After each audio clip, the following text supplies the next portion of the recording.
I've just been sitting here for the past minute just listening to this beautiful song. Hello there everybody, so Butter92 and welcome back to the House in Fata Morgana.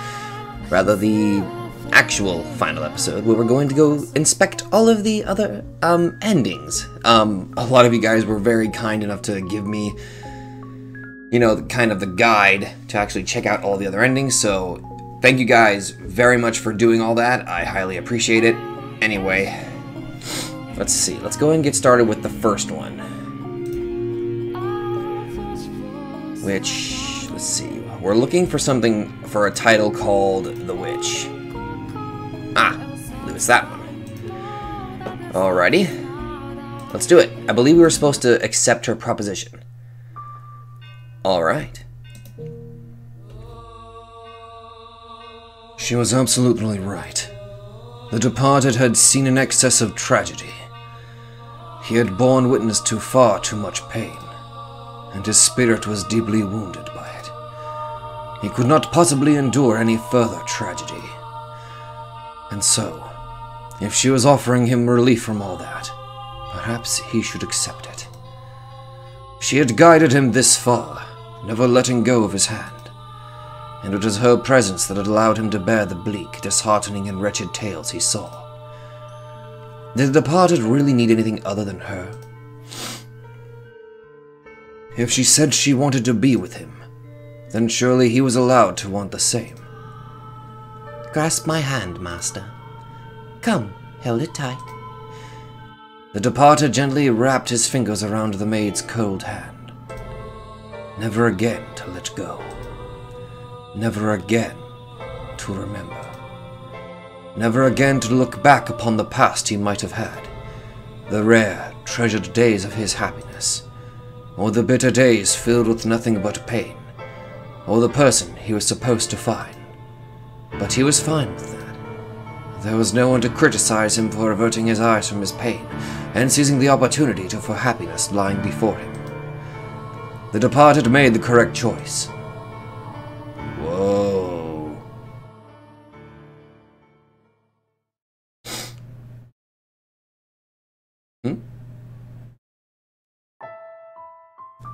Master? Master? Ah, thank goodness you have awoken. I was getting worried there for a moment. What kind of herbal tea would you like to start your day with? I have some wonderful chamomile leaves if you would like.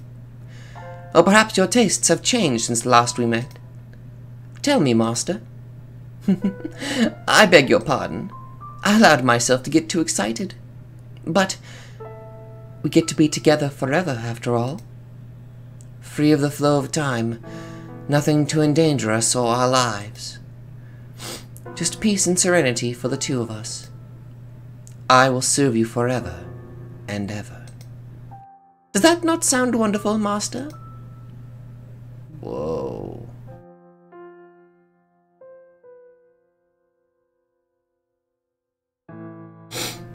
Ending 1. Prisoner of Illusion. Damn. Oh, by the way, if I sound a little bad, it's, I'm just a little bit under the weather, I admit. Ugh. So I apologize. Oh! Happy music again! Okay. Now the next one is, again, the witch, but this time we have to reject her proposition. The departed could not accept the maid's offer. If what she said was true, he could not give up on his search. He had spent years and years waiting to reunite with someone. His previous attempts may have been rife with mistakes, but he could not stop trying. Come, master. Spend eternity with me in the mansion. We'll have the most wonderful time together. The sweet tone of her voice, her cold fingers, her icy smile. These were all terrifying now. The departed had to escape, had to break out of this darkness, make it outside. Master? What is the... He brushed the maid's hand aside. As her eyes widened aghast, he fled from the observation tower. Now I know who the maid is. This is really bad. This is really... now I know who these people are. God. Down and down the spiral staircase he went, though not a whisper of a footstep could be heard in the stone tower. The stairs seemed to go on forever. Down and down and down and down. At long last, the departed arrived at the bottom, dashing from the next room without a passing glance at the angel in the stained glass window.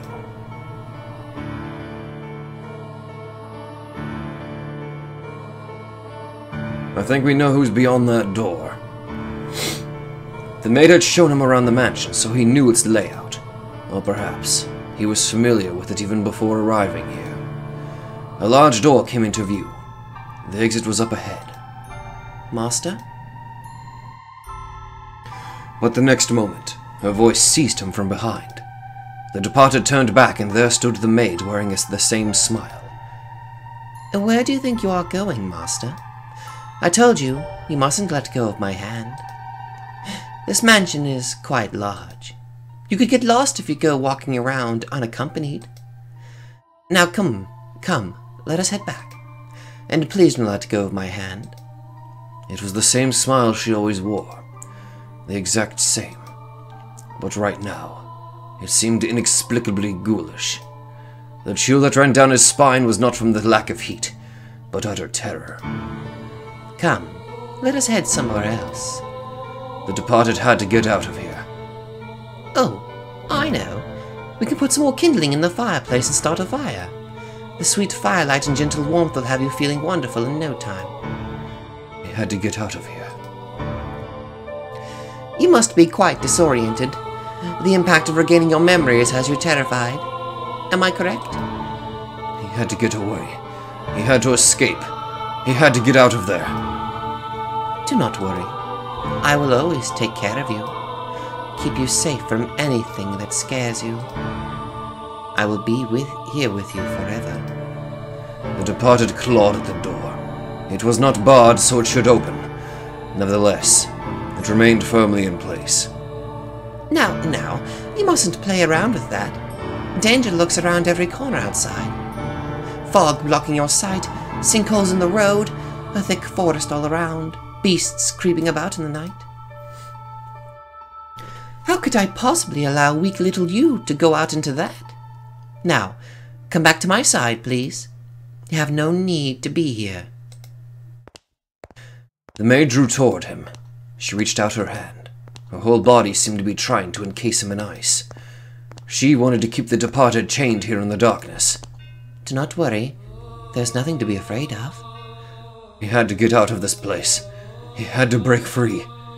From this house of darkness. From this doting maid. And from the maelstrom of tragedy. He had to remain firm, unyielding in that desire.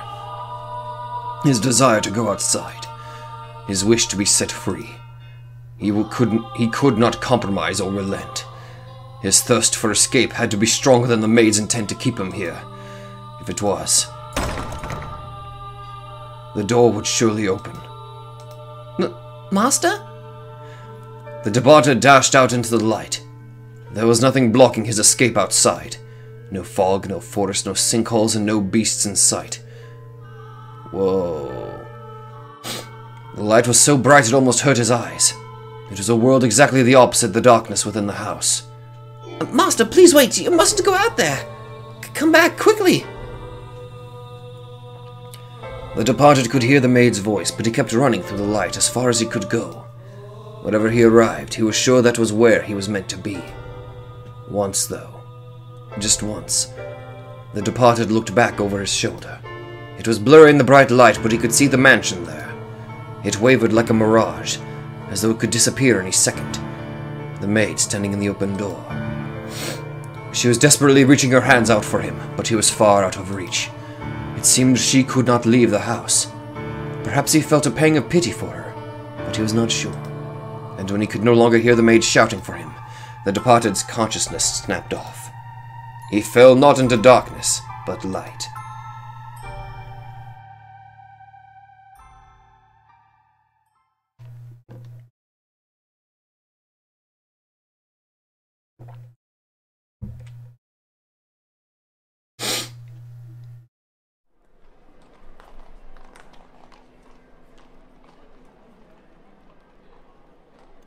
Huh? What? was I doing again? Oh, that's right. I was on my way to school. Now, what was I doing dozing off in the middle of the road? I'm not sure. I feel kind of in a daze. Like I just woke up from a terrible nightmare. In the middle of the day? In the middle of the road? Nothing like that's ever happened before. Has it? Something doesn't add up. I can't remember what I was doing. It's like there's a big gap in my memory. What was I doing? Who was I looking for? Need to stay focused. I have to get going or I'll be late. I know this place all too well. It's the same route I take to school every day. There's a vendor along the way that always waves a good morning to me. Always? The same route? I know this place? Yes, I know this place. I see it every day. Every day. Nothing changes. It's always the same. My perfectly normal, ordinary, everyday life. Whoa.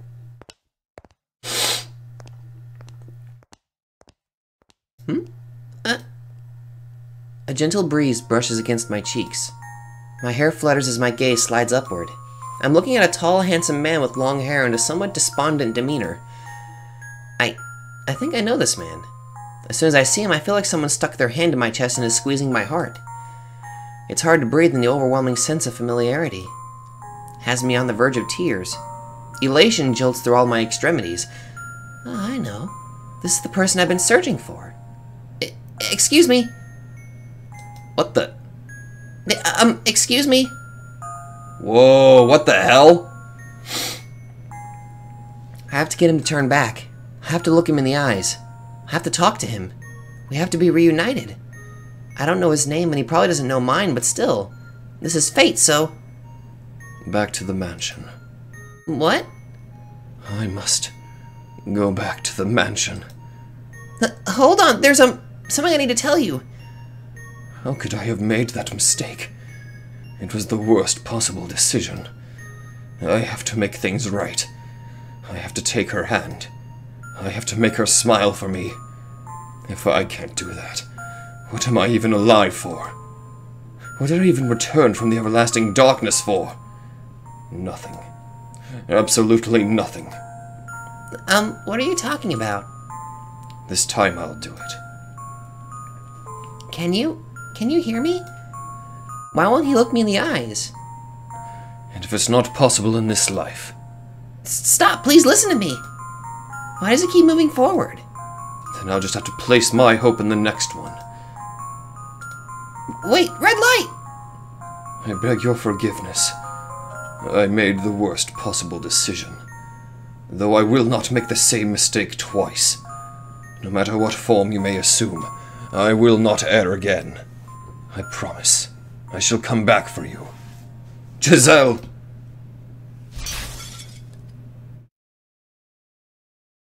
Hey, someone call an ambulance! Someone's been hit by a car! What? Oh my. Ending 2. Coming for you. Whoa. Okay!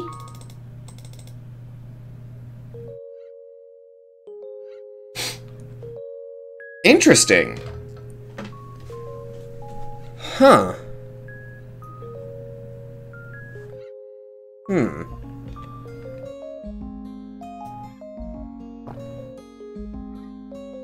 Huh.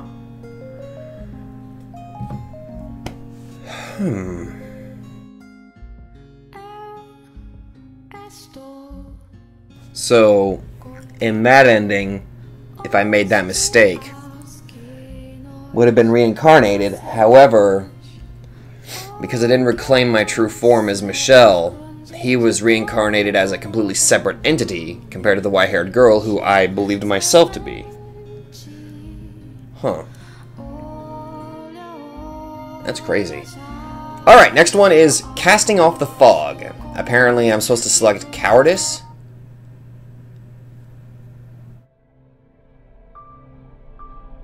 Oh, I see. I won't force her. I can't force her to do something she doesn't want to. If she doesn't reclaim herself on her own, I'll never get to hear her say my name again. But if she wants to leave all that behind her, then it's not my place to interfere. I've done things that would warrant her wanting to rewrite her past, erasing me entirely. But I think, more than anything, I'm afraid of hurting her, of breaking her any more than she already is. No, mine is a more cowardly fear. I'm just afraid she'll no longer take my hand. All right, then. What should have been behind the door was our life together. But for her, there's nothing but misery there anymore. In our time together, and in me. Forget everything I've said. The tale within the fourth door was the whole truth. I can live with that. I would just ask you to allow me one thing. To remain by your side. Of course you may. I was the one who asked you to forget about everything and live in eternal darkness with me. What a silly question. Did you ever think I would ever say no? Right. You did, didn't you? Yes, I did. Worry not. I will banish the memory. I am sure you were simply disoriented at having learned who you are. There is nothing to fear. Only happiness awaits you. I'm getting excited now. What should we do first? Oh, I know. We should throw a party in commemoration of your decision to remain here with me. I shall prepare the most wonderful feast, my sweet girl. So you forget all about him, all right? If that is what you desire, I will never be anyone ever again.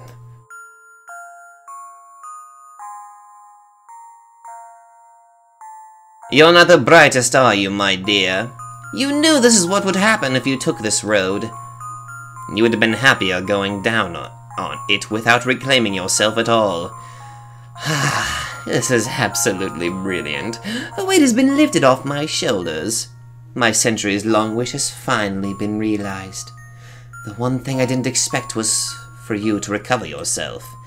But it all turned out the same in the end. You know what? Sure, I'll stay out of your way, and I'll pray for you both to be happy.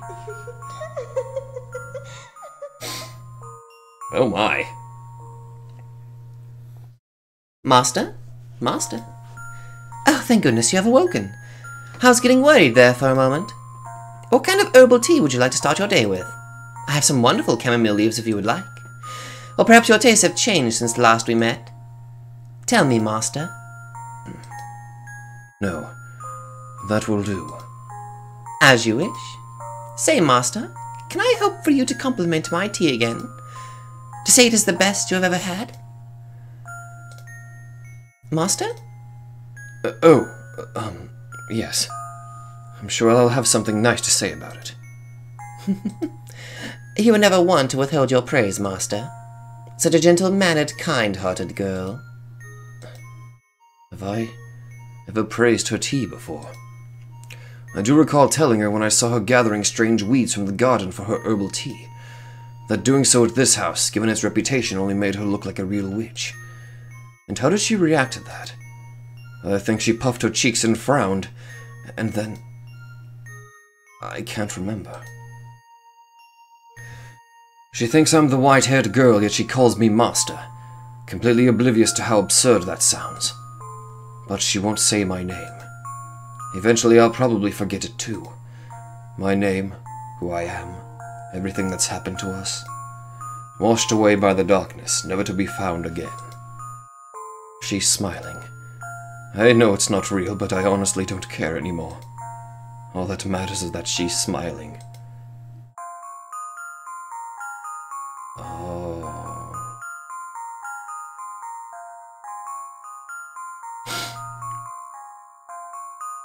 Ending 3. Bonjour, Poupée!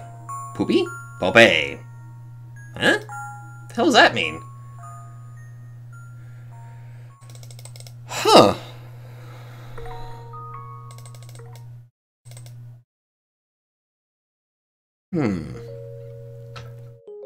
Just really blazing through these.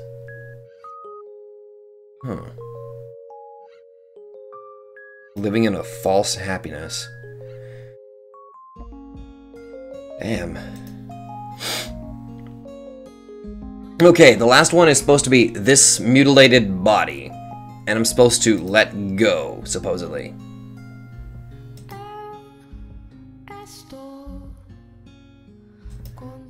Where the hell is it? Oh, wait a minute.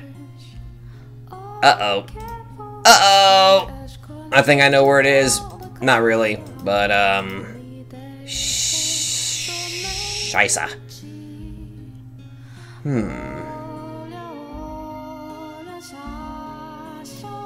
I think it's...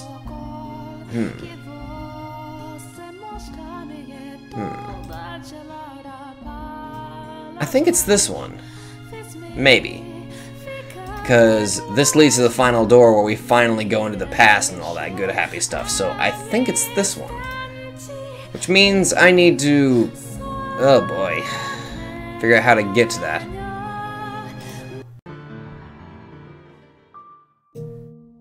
Let go. You've made the right decision, Michelle. Your tragic tale has finally come to an end. You're free from the grip of this cursed mansion. Free to begin your life anew.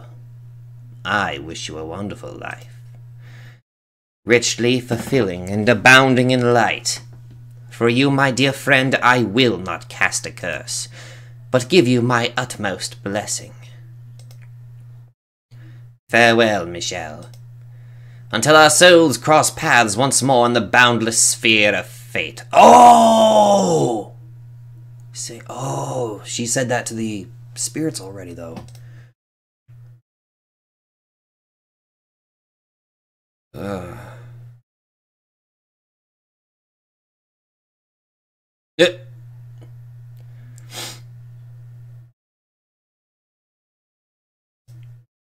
Michelle? Is something the matter, Michelle? Huh?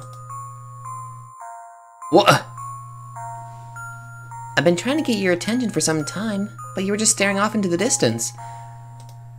Oh, sorry. I'm fine. What were you saying again? Are you sure you're okay? I was saying we need to settle on a destination for our trip next month. Anywhere you'd like is fine with me. That's how it always goes with you, isn't it? You are allowed to have an opinion of your own, you know. We'll end up going to Prague again if you let me pick. I just realized this is technically a universe where I know the white-haired girl is Morgana, but this is basically Morgana and Michelle together in this setting. There's nothing wrong with Prague. We can go see Muta's stained glass window at the St. Vitus Cathedral and visit the Petrine Gardens again. And maybe this time we won't be late for the Walk of the Apostles at the Clock Tower. Alright then, we should start looking at hotels. It was a day just like any other. A layer of clouds drifted slowly across the sky. We sat across from one another at the cafe's outdoor table. Nothing particularly noteworthy ever happened. Our lives were quiet, unspectacular, but fulfilling. And yet at the same time, I felt a sense of emptiness, like there was something irreplaceable missing. I can't seem to remember what it was, but I feel like something terrible happened to me. She was sitting there across from me, so I wanted to say something nice for her, something to make her smile, but for whatever reason I couldn't get my mind off the cloudy sky. The last thing I wanted to do was make her worry, because her smile, so soft and subtle, meant the world to me. Her smile was always restrained, meek, yet somewhere deep down in the depths of my memory slept images of a wide, beaming grin. I didn't know anyone who had that smile, though. Michelle? I lifted my head at the sound of her voice, and a gentle breeze like a baby's breath brushed across my cheek. Rather, my lips. What? An emotion I couldn't find a name for, couldn't put to words, suddenly sprung up within me. Michelle? Why are you crying? crying? I am? Are you sure everything's okay? Yes, I'm fine. I think I just got something in my eye. Oh, alright. You had me startled there for a moment. I've never seen you cry before. Giselle. What is it, Michelle? Never mind. The clouds are starting to thin out. So we should head home. I'm sure the cat's hungry too. Oh, you adopted a kitty cat? In this life? Huh.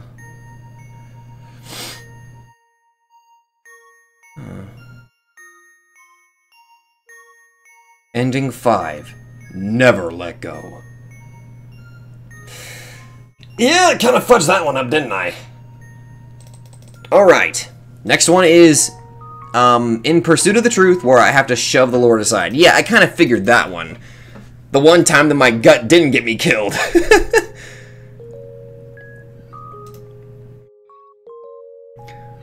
Alright. In Pursuit of the Truth. Which one is that? Not that one. Ah, here we go.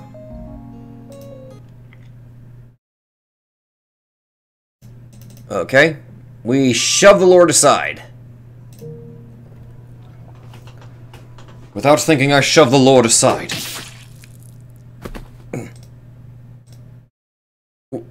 What? The next thing I see is the Lord's body crumbling to the floor.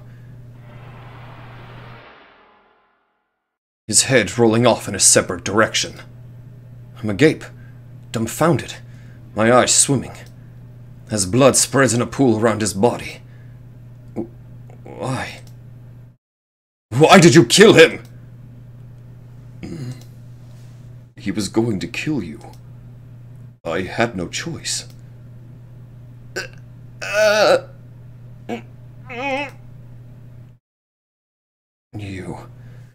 You weren't supposed to kill him. If I hadn't, you would be dead.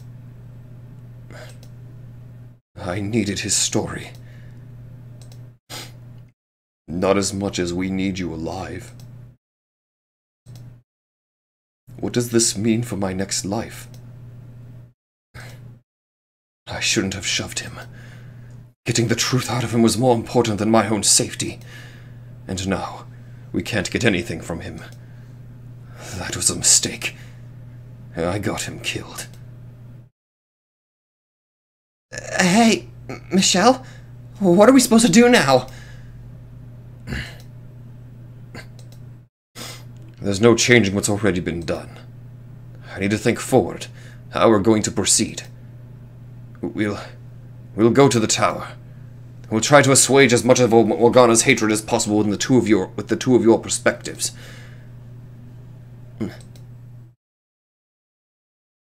Come on. Okay. As you say. We kind of fucked up there. Immensely.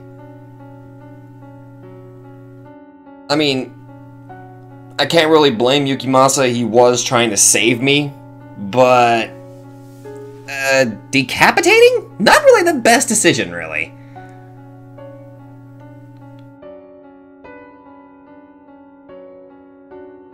Oh, I wonder how different this one's gonna be.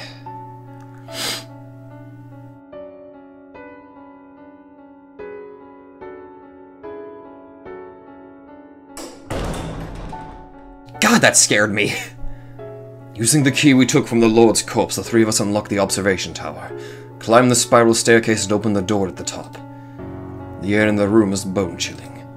A single shaft of moonlight shines through the high tower window, illuminating the young girl imprisoned within.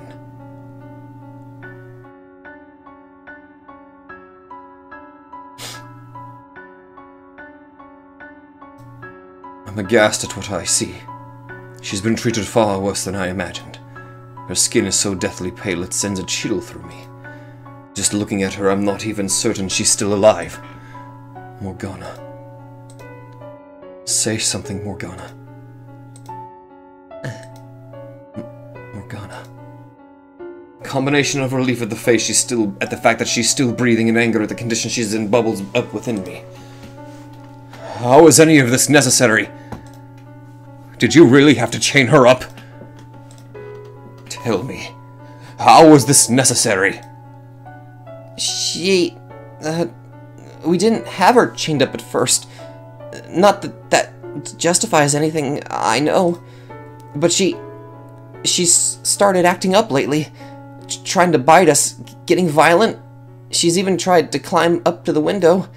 There's nothing to grab onto or anywhere to put your feet, so it's not like she could even make it that high. But that didn't stop her. She's fallen and hurt herself several times.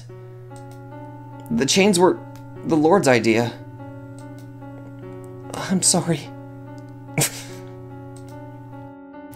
I'll be right there, Morgana.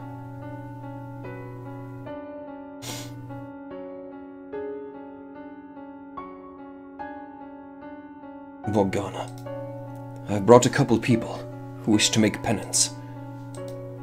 I'll have these chains off you soon, don't worry. You'll be able to return to your old life soon. Morgana, I'm here to set you free. Stay with me, Morgana. You're all 3 here. What? 3 men. You're all here. Morgana? You, with the flakes in hair. You're a liar. A charlatan. You're a murderer. You cut off my arm. And you, Lord, it all leads back to you. You tortured me, degraded me for your own amusement. All 3 of you are here. Morgana. Why did you hold all those blood sabbats? That wasn't me. I'm not the Lord. Why did you go after me again? The Lord isn't here, Morgana. All 3 of you are right there. Morgana! Eternal suffering. No, Morgana, look at me. I'm here to set you free. Eternal suffering. Can you not see that I'm not him? Then listen to my voice. Do I sound like the Lord? Eternal. I'm not the Lord! Eternal suffering. Morgana!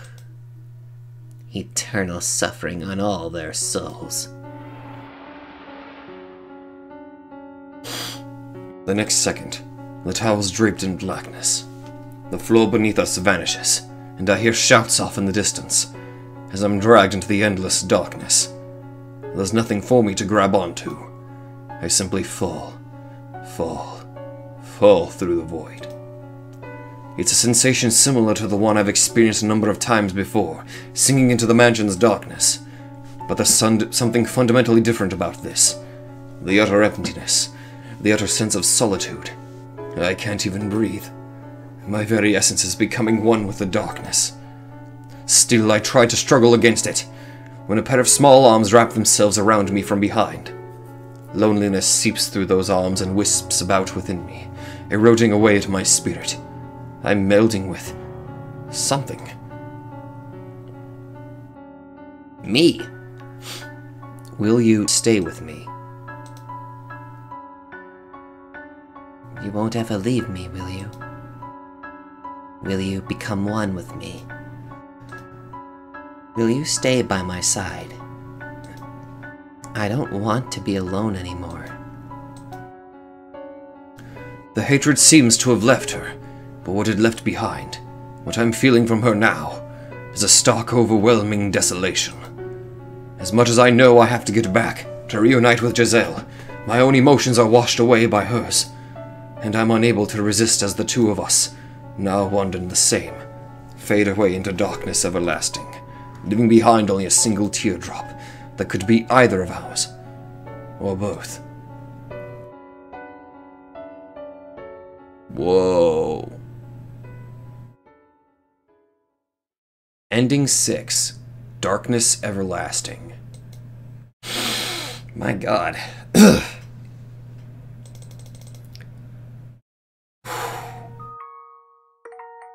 You know, I'm really glad I didn't fuck up during those moments. I am really glad I didn't. Alright. Next up is Revolution. Let's go. Yeah, but yeah, I believe it's this one. I think this is where I don't pick up George's. Let's go. Very well. Guess I get to see pretty Morgana again.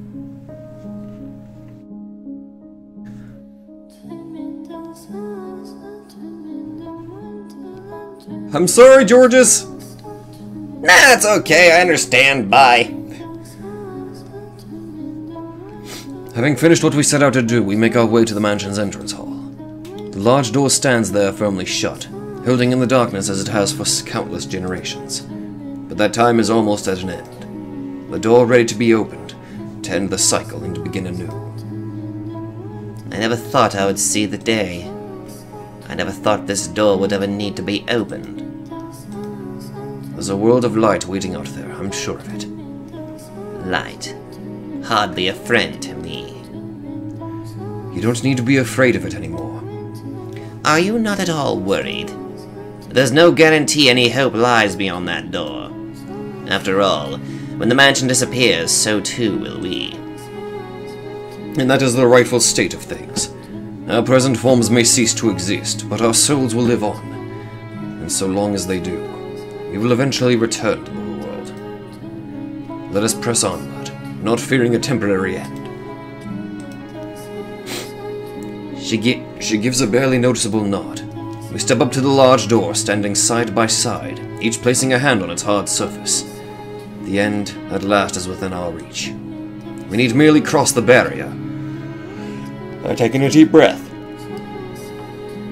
Look up at the door, and slowly push it open, welcoming the future it holds. And thus we see Didier.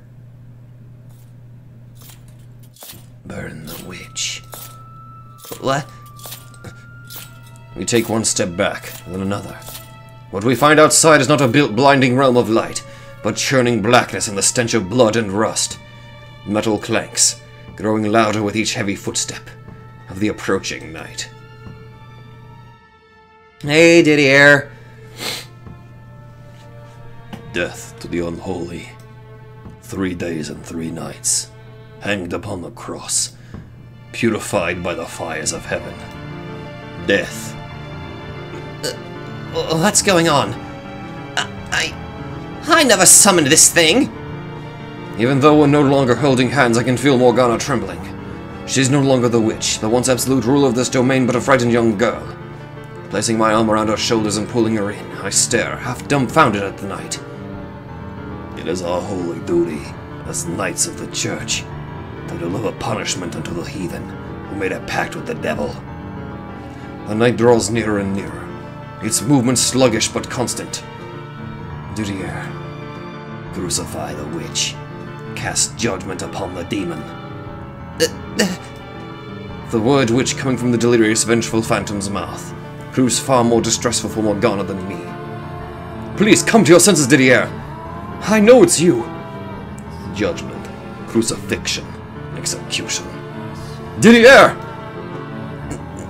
No, I'm not a witch. The night is partially concluded by the dark, writhing miasma enveloping him, but he bears the same muscular build as the Didier I knew in life, and is unwaveringly determined to see us executed. He draws ever nearer, pushing us back into the mansion. Morgana, if you run into Giselle out there, take care of her, okay? What? You must make it outside. Michelle? Only your soul has the power to destroy the mansion. Crucify the witch. The knight slams an armored foot against the ground, and as he raises his blade, I grab Morgana by the shoulders and shove her out the door. Michelle! Once she's beyond the door, her body quickly fades out of sight. Meanwhile, death!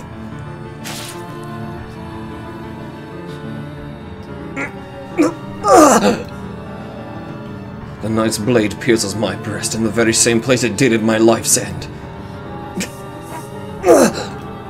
Despite not having a body of flesh, blood spurts from the wound, staining my clothes red and dripping down my chest to form a puddle beneath me. Didier, it is my duty to punish the impure. Didier, please, to uphold the Bollinger name. Snap out of it! It is my duty as the eldest son. Didier, it looks like you're the same as us. Trapped by your own curse. Shackled by the weight of all your responsibilities. As a knight, and as the firstborn son, it is my duty to kill the witch. This doesn't have to go on any longer. Didier, if I could, I'd release you from those bonds, but I no longer can. If I don't do something, though, you're liable to spend eternity drifting through the darkness in the chains of your obsession, which leaves me one option: to provide you salvation. Didier. I'll save you, Didier. I'll save you from your duty. Do you remember when you and Georges would practice sword fighting out in the courtyard? I always wanted to join you, but I never did get the chance. I wanted to hold a sword in my hands. I wanted you to teach me how to use it. This, though, this is not how I was hoping our first match would go. Unfortunately, I have no other choice. Gathering what remains of my strength, I wish. I've held that blade before, so it should respond to my call. The blade with which I extinguished the white-haired girl! Whoa. Didier! Clasping my hands around the hilt, I point the long sword at Didier, and thrust it into his chest. He staggers, falling onto me, and as I lack the strength to support his muscular body, the two of us go down together, landing in the pool of blood below. Didier, I won't leave you alone. We'll both vanish from this world together. I'm sorry, Giselle. It doesn't look like we'll be seeing each other again. It doesn't look like I'll be able to take your hand and tell you how much I adore your smile. Mine and my brother's souls are going to meet their eternal end here. Never will I have the chance to be with you again. I beg of you to please forgive me for being incapable of making any other choice. I just couldn't leave my brother behind. I'm so sorry. And I pray, Giselle, that there may be bountiful light in your life. Damn.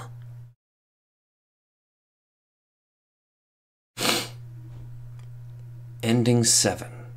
Farewell. Whoa. Achievement unlocked. Prologue! What? Excuse me? I mean, I think that's beyond the prologue, really. Oh well. Well, that's all the endings. So guess what time it is? Alright. To the backstage! Alright, let's see what this extra content is.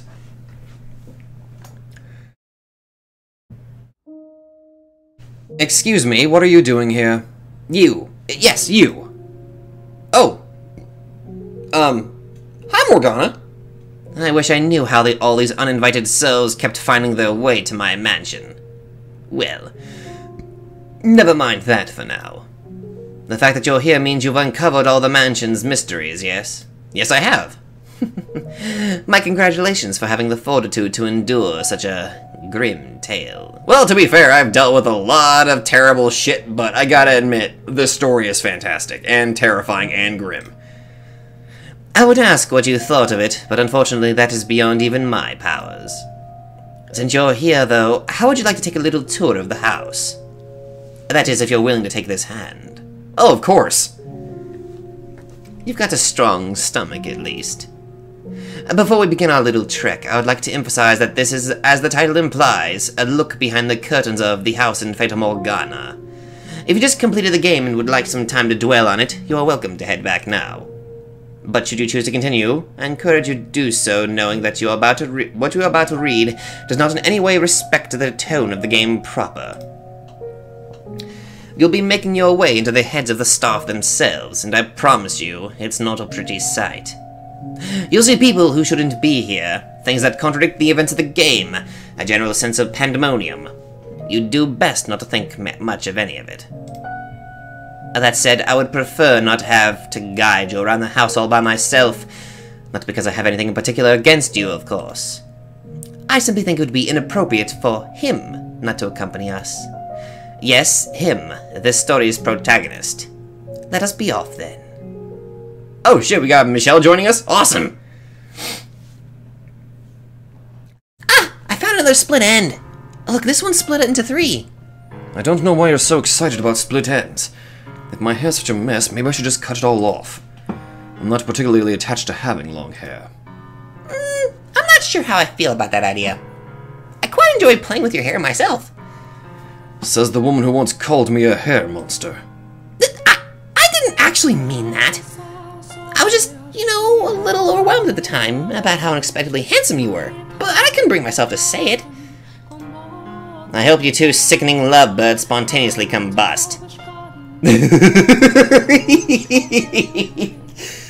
Oh my god. Hey, what was that for? And be careful what you wish for. Quite literally, we might actually go up in flames. How long have you been standing there, Morgana? As the true master of this house, I am everywhere at all times. Even in the bathrooms.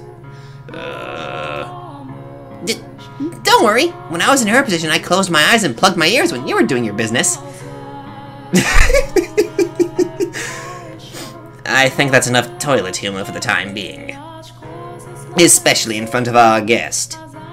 You're the one who brought it up. Wait, what guest? Oh, so you can't see the soul beside me? That's quite a shame. Could they be who's watching over us? I'd better give them my thanks then. Unfortunately, I can't see you there, but either way, thank you very much for accompanying us to the end of our story. Oh, no problem. Go on, Michelle, you thank them too. Thanks. You're the protagonist. Surely you can do better than that. Could you really consider me the protagonist? What? Did you hit your head and lose your memory again? It just never really seemed that way to me. I can understand that. You didn't become an active participant in the story until the end of Chapter 4, Michelle. In some ways, you could call the first 4 chapters an extended prologue. But once you reclaimed yourself, you're most definitely playing the protagonist. Especially the final chapter. You had me swooning by the end. Sure. Thanks. I'm going to bring Michelle with me, and only Michelle. Aw, what about me? Because with you around, he turns into a lovesick, airheaded dope. He's about as useful to me as wet paper, a sack full of potatoes.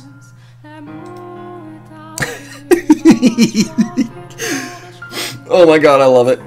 Come on now, get moving. Are you sure I can't come with you?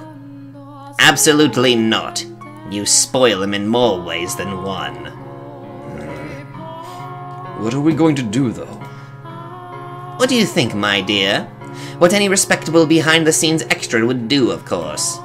We're going to visit each room in the mansion and fuff about like a bunch of fools. That sounds a lot like spend 1,000 lines talking trash about Michelle to me. I seem to recall plenty of faffing about in the main game anyway. Why don't we do something we couldn't do there? Ah, I have just a thing! Here, they're cue cards! Cue cards? And they've got profiles and other miscellaneous notes from the creators about each of the characters. I thought they might come in handy. Oh, smart move, Giselle. I can see them being useful, yes, but why exactly do you have those? Apparently it's the maid's job to give the star of the show his notes. Is that a fact? If I'm not mistaken, the maid had cue cards and the other extra as well.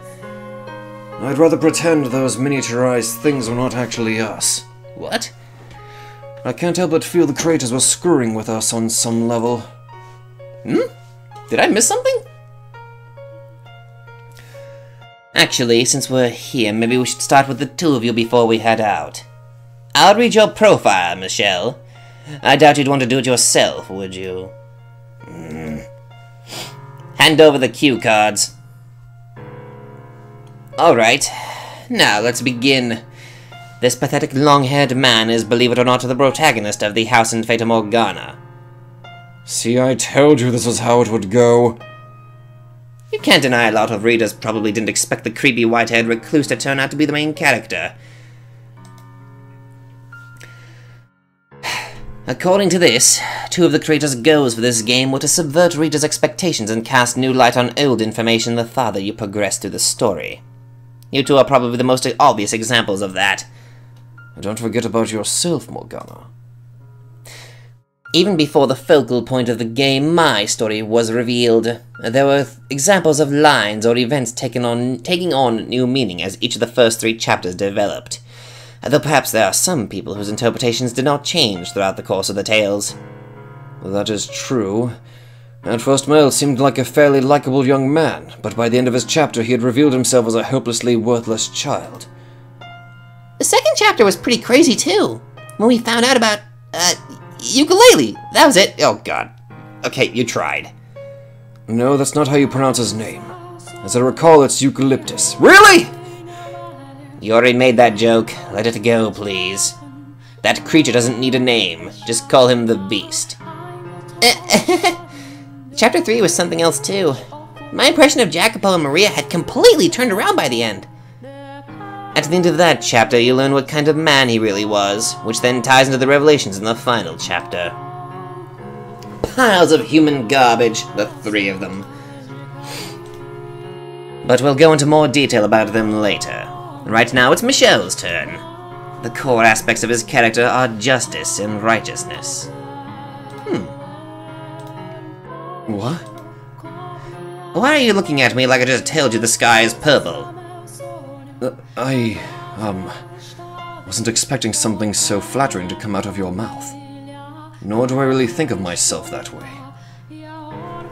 I'm hardly a paragon of virtue. You refuse to curse people that wronged you to the very end, man. You are... Wow. I mean, for fuck's sake, you've refused to give in to hatred. That's true. Putting a knife to a woman's neck isn't very righteous.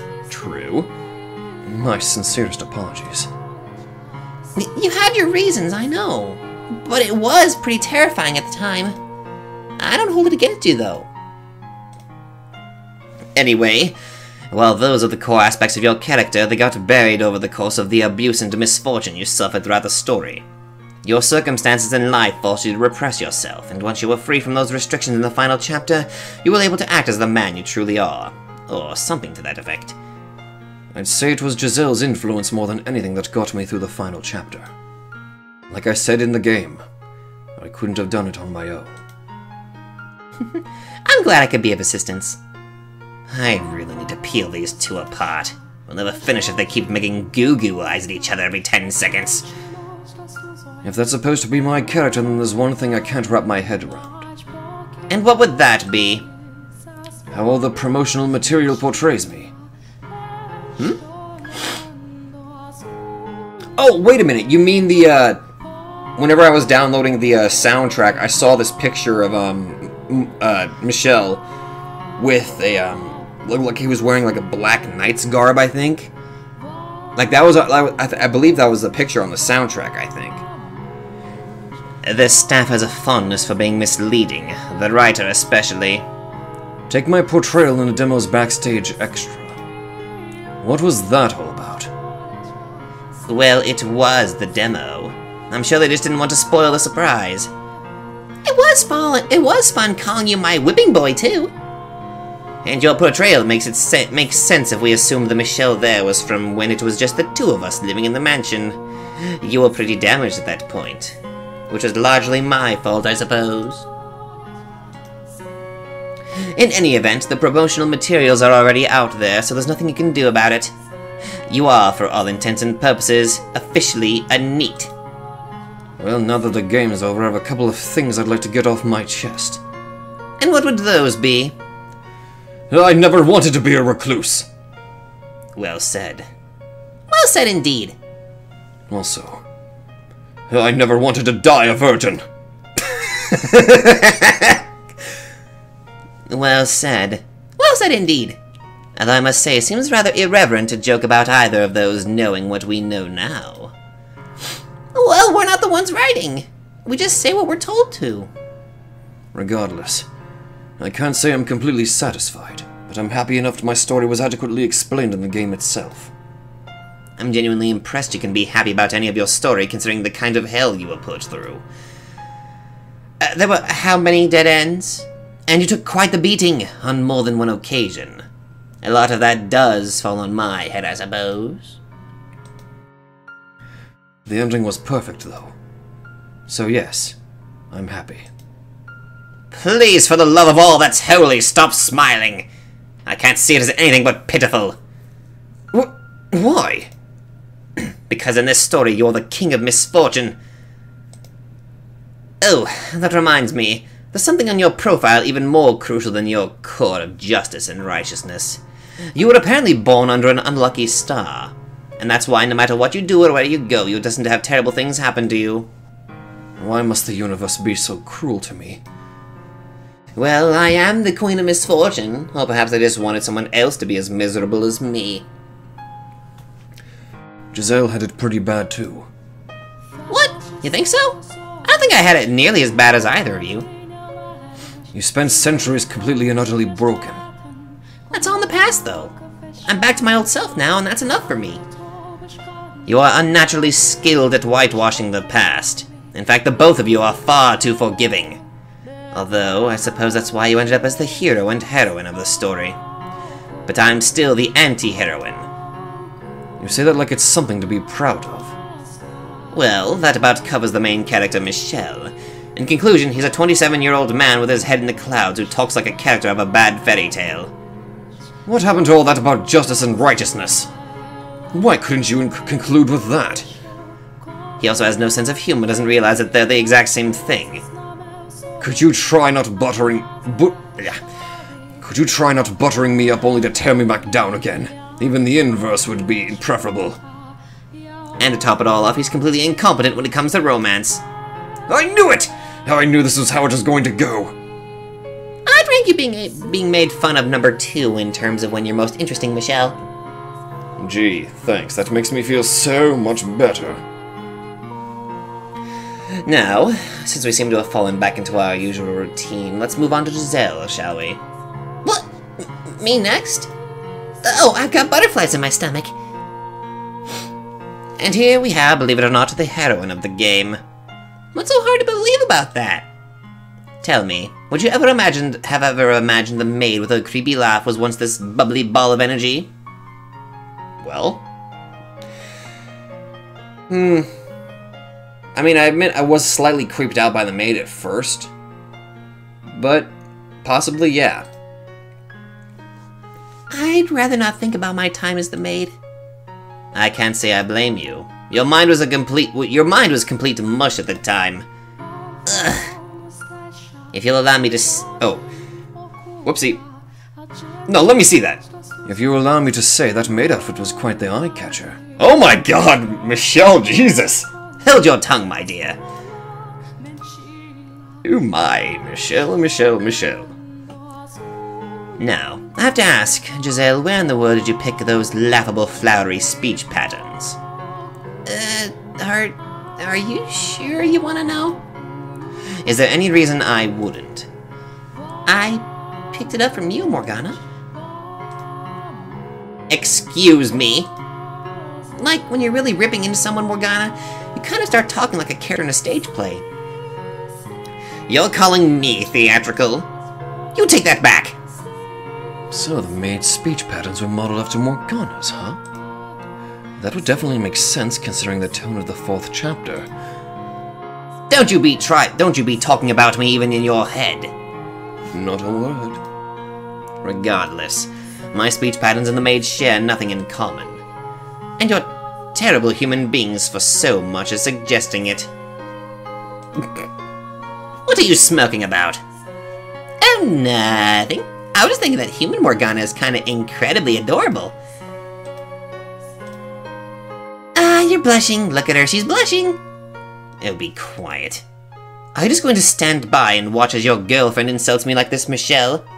I'd have to agree if you ask me. You are pretty adorable right now.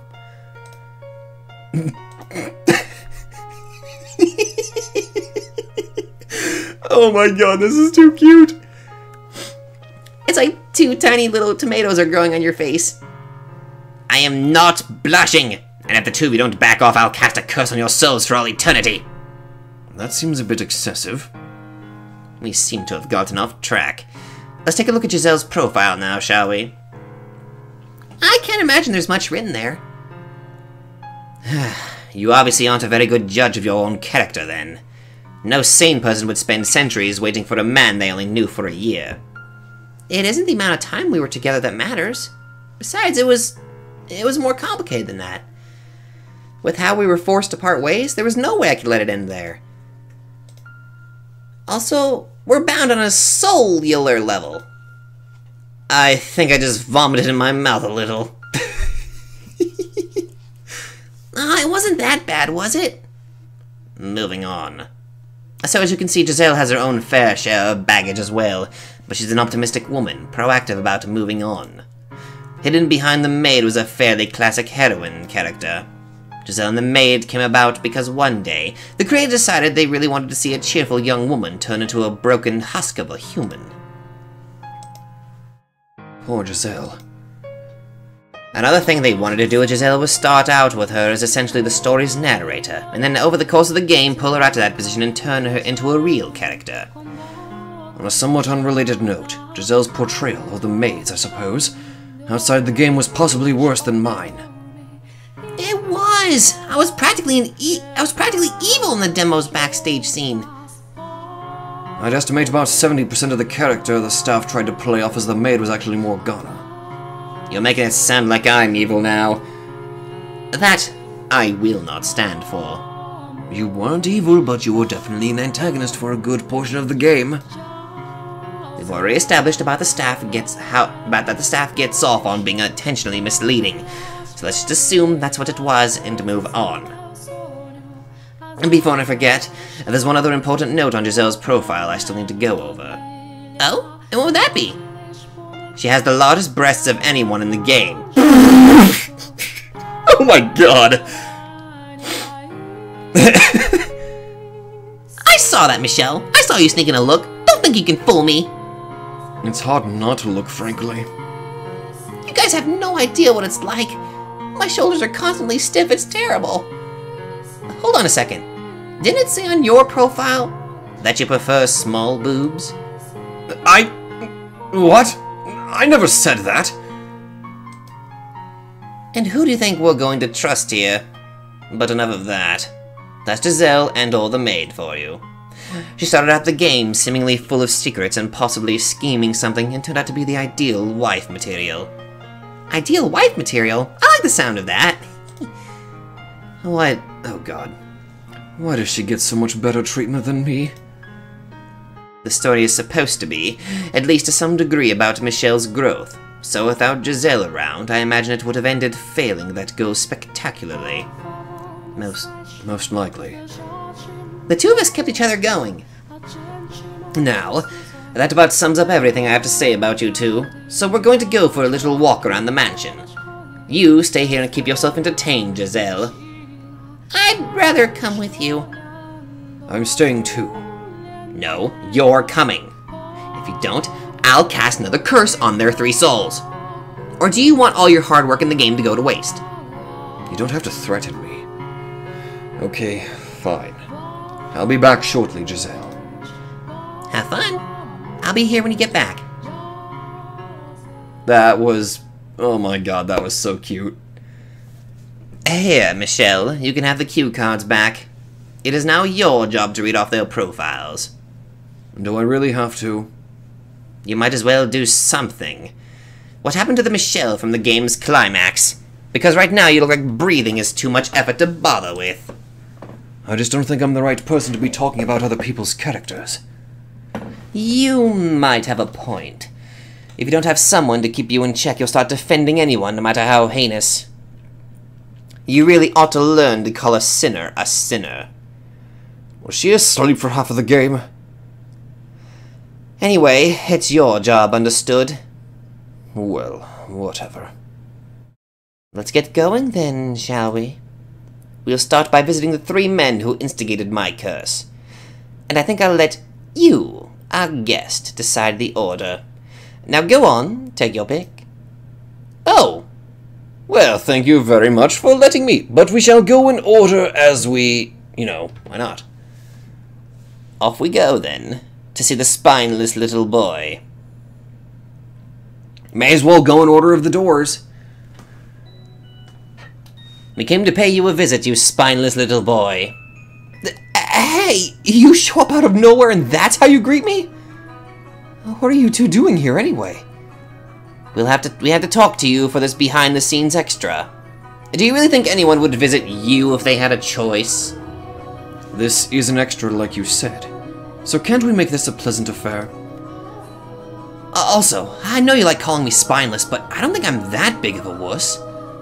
If you ask me, I'd say I handled myself pretty well around the white-haired girl by the end of Chapter 1. Yeah, I'm okay. I know I gave Jordis and Mel the same voice, so I'm gonna try to change up Mel again. And I definitely put in some good work in the final chapter. I'll agree with you about the final chapter, but the end of the first chapter doesn't leave the best impression. Can you really blame me? How was I supposed to predict Nellie would go so far? No kidding. Go on, Michelle, the cue cards.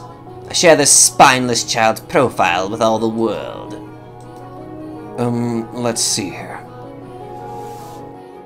It says here that the desire to be loved is one of the themes of Mel's story. His unconditional kindness for others was rooted in that desire. Could you be any more pitiful, my dear? I don't think that's a terribly unusual trait. Some people need the validation and love of others to make it through life. That's only human. See, I told you you'd start getting defensive. I don't see the point in being as harsh on him in the extra as I was in the main game. On the subject of the first chapter, I have to say, it really was surprisingly bright and cheerful for the most part. At least until the later parts of the story, or chapter, things were honestly quite pleasant. I wonder how many readers at that point in the game could have even imagined how brutal and dark the main story would turn out to be. My god, I was not expecting that shit to happen! Up until the second chapter began, I imagine many people thought you were the game's protagonist, Mel. Not that he could have handled that kind of responsibility, of course. Let me guess. Because I'm spineless? It's a question of experience. Only someone who's been through the kind of mistreatment and misfortune Michelle has would have been able to free me. Oh? I didn't know you had it that bad, Michelle. It's, not something I care to talk about. To start things off, he was physically and emotionally abused by a psychopathic woman by the name of... Not another word, Morgana! Well, whatever happened, it sounds like it was rough. You have my sympathies. Getting pity from you just makes me irrationally angry. Hold still so I can give you a good whack to the jawbone. What? Whoa! You were just defending me a dozen lines back, and now you want to hit me? You two get along oddly well, you know. There's something about Michelle that almost makes me feel like he's my age. I have a good 10 years on you. He did spend 13 years locked up in isolation from the world. It's hardly a surprise he stopped aging mentally. Whoa! You were locked up for 13 years? Whoa! Now I really feel bad for you. Prepare for the beating of a lifetime, boy! Why? I just said I felt bad for you! Your sympathy is by and large a ruse. Rarely ever do you genuinely mean it. That's not true. We've gotten off track. Mel is on the surface a friendly, kind-hearted young man. But he has a tendency to stumble and cower back when things get difficult, in part due to the lack of self-esteem mentioned earlier. And in the final chapter he started off in a very difficult situation, so he was submissive and a constant source of pathetic complaining. Spineless and submissive. There's no hope for you, is there? I think he would make a fairly respectable young man if he could overcome that weakness. The end of the final chapter was in part a result of him reaching that point. See? When push comes to shove, I come through. Have you forgotten the part where you sold me out? Sorry about that. One's environment does also have a significant effect on their behavior. Well, that about covers what's on the cue card. I feel like I just spent the whole time getting railed on. Not that I can blame you, I guess, considering how I acted over the course of the game. In the end, you did manage to prove a good ally, though. Thanks. I'm glad I could be of assistance. If you're trying to end this on a pleasant note, I won't have it. Him being somewhat helpful in an alternate version of events that never actually occurred doesn't change the fact that he gave me up like the spineless wuss he is. Oh, give him a break, would you? The game's over. This could be a different game entirely, and I would still hold it against him. Although I suppose I could be a little less incessant about it. We do have a guest, after all. Now, I think it's time we went to see someone else. You're leaving already? Well, that's unfortunate. I was hoping we could maybe go for a walk out in the sun, or have a picnic together or something. So you can weaken me, and then what'll you do to me? If you suggest a walk around a lake, I'll tie rocks to your feet and push you in. Farewell, Mel, until our souls cross paths once more in the boundless sphere of fate. Yeah.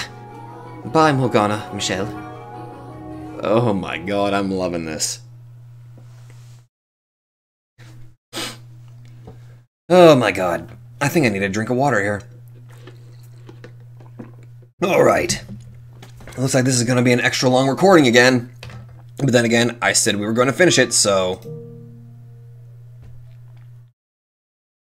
You want to see him? Well, whatever you'd like. Michelle, you go first. So I can be your meat shield again? I get the freaking voice Yukimasa again. We came to pay you a visit, you psychopathic monster. Is that what I am? A psychopath? If nothing else, you are most certainly the character in this game that poses the most danger to others. That's fair. Most of the dead ends were on me as well. You really need to learn how to show some regard for human life. I just lose control of myself. There's nothing I can do about it. This is murder we're talking about here. Do something about it! Of all the characters in the game, he was the most dramatically two-faced. The illustrations in the second chapter were honestly quite shocking. I feel terrible for Pauline. So, what brings you two here? It's a behind-the-scenes extra, so we're here to discuss you as a character. The staff even provided us with notes. I see. Do you not think the setting's worth talking about at all, then? You want to talk about the setting? You, the Japanese guy who barged in out of nowhere in what was supposed to be a gothic suspense horror game? Out of curiosity, were you also Japanese in the final chapter? I couldn't tell you. I don't have most of my memories. What does the staff have to say about that? From somewhere in Asia. That's incredibly vague. That said, there is apparently a reason for the ambiguity. The main theme of your story is boundaries, it says. Oh, wow. I was expecting madness or brutality or beasts or multiple personalities. I don't actually have multiple personalities. It's just an act. That's nothing to gloat about, my dear. Anyway, it says here you're a character that straddles a number of different boundaries. Sanity and madness. Humanity and barbarity. I'm probably going to be listening to this particular theme on repeat whenever I'm trying to write a story. Also, faithfulness and infidelity. I committed no infidelity. I never slept with the white-haired girl. Only because all you need in a relationship is peace and a tether. You have a point. He conceded that point rather easily. And once you cross one of those boundaries, you quickly lose control of yourself. You really are a strange man, you know that. You weren't quite so bad in the final chapter, but in the second it was almost unbelievable how downright maniacal you got. I expect my curse had some influence there, though. On that note, it also says that the writer thought Chapter 2 seemed unusually long, until they realized it was in no small part thanks to Yukimasa's cackling.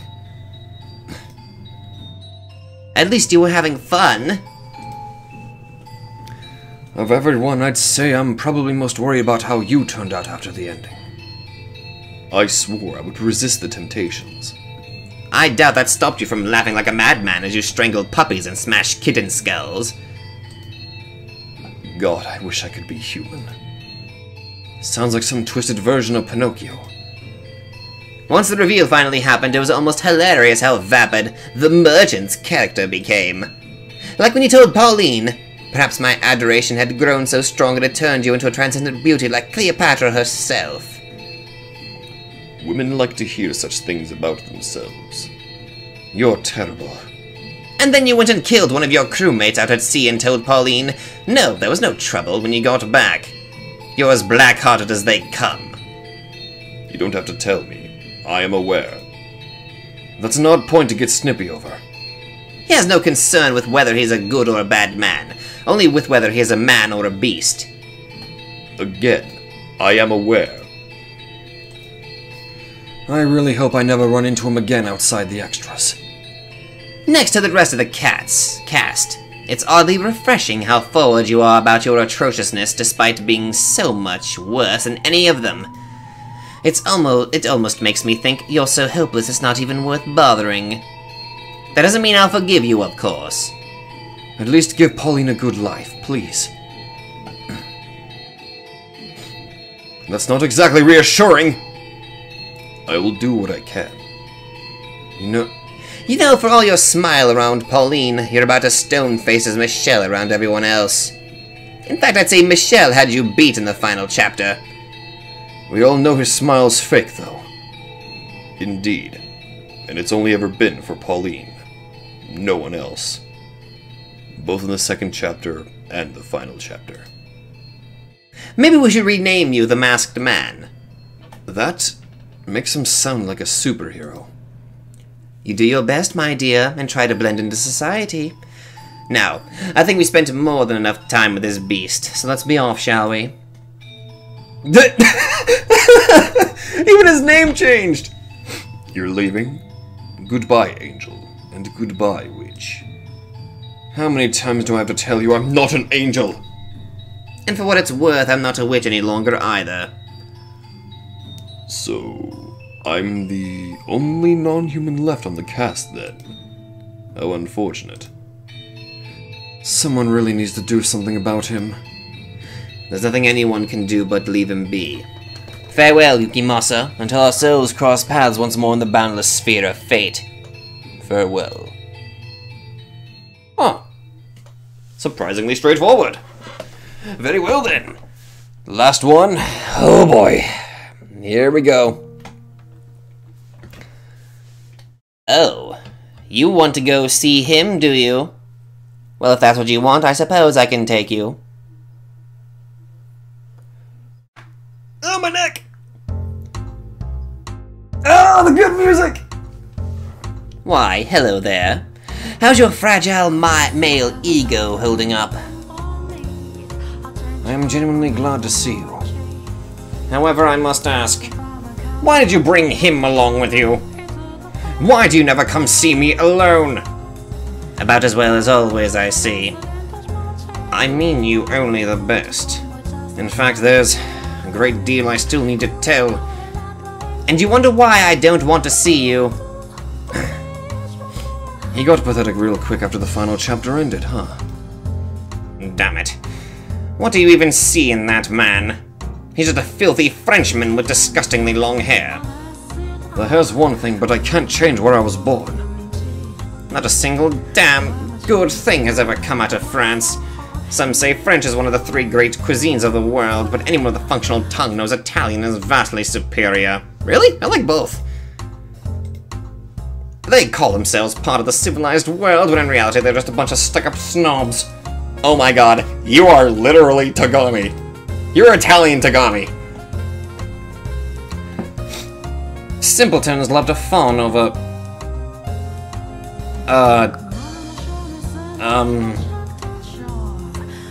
love to fawn over Beaujolais Nouveau. I can't pronounce that! But I tell you, the wine my country produces is far higher quality. Stunned to silence in the face of the immutable truth, are you? What is this, a dick measuring competition? Because you started off with a very cruel handicap. I hope you get lost in a lover and starve to death, you bigoted prick.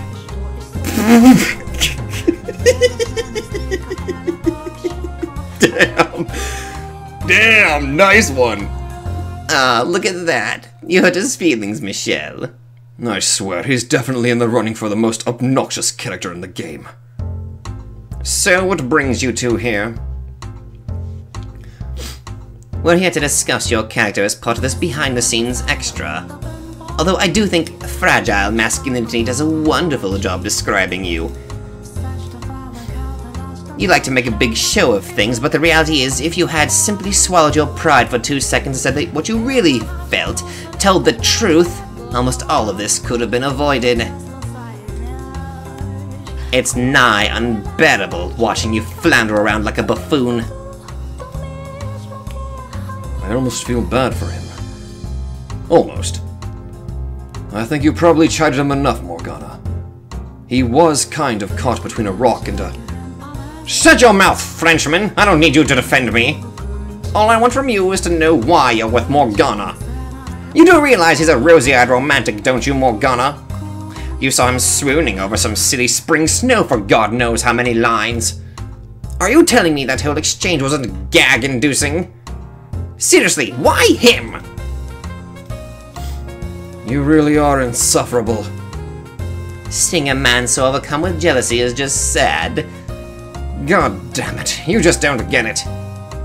I won't deny Michelle is a bit of a romantic, but I also probably wouldn't lock someone in a tower and throw away any chance he might have had at redemption. So I'd say he's preferable to any of you. Thank you. Is preferable really the best I can manage? Furthermore, I do not have feelings of that variety for him. Michelle and I, we're... gods.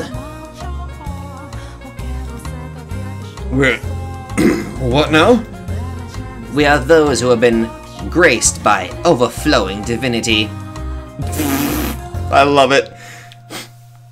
We share a special connection, one you could never hope to have. More like going overboard on drollery. Oh my god. Okay, well, I've had my fun. Let's make our way to another room, shall we? Wait, hold up. What happened to discussing my character? The cue card I was given for you is blank.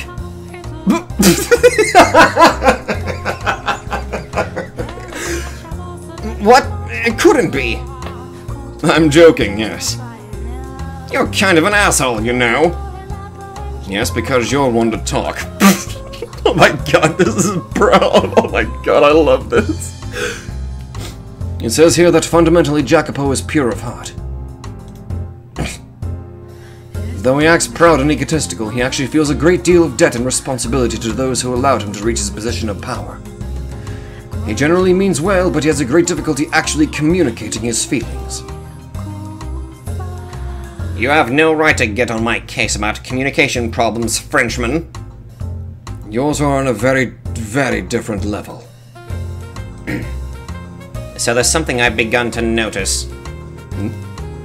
Your character's a little too similar to mine. In what way? You and I are both pure-hearted types, and we were born into the less than ideal circumstances. But that's not where I take real issue. To start, we talk too much alike. You try to act like a little more polite around others, but on your own your voice is uncomfortably similar to mine. But I showed up before you in the game, and you know what that means, don't you? You're the copycat! I can't deal with this right now. And besides, I first appear at the end of Chapter 2 before you're introduced. My logic is infallible! Your voice, au naturel, is actually more childish than you present yourself. Or did you think I somehow wasn't aware of that fact? You just had to bring that up, didn't you? You can try dropping the tough guy act. It's not actually attractive at all. Well, if you insist, I suppose I could. Let's go. Wait! I didn't even get a sentence in, you're leaving? May our souls never cross paths again in the boundless sphere of fate. No, let them, damn it!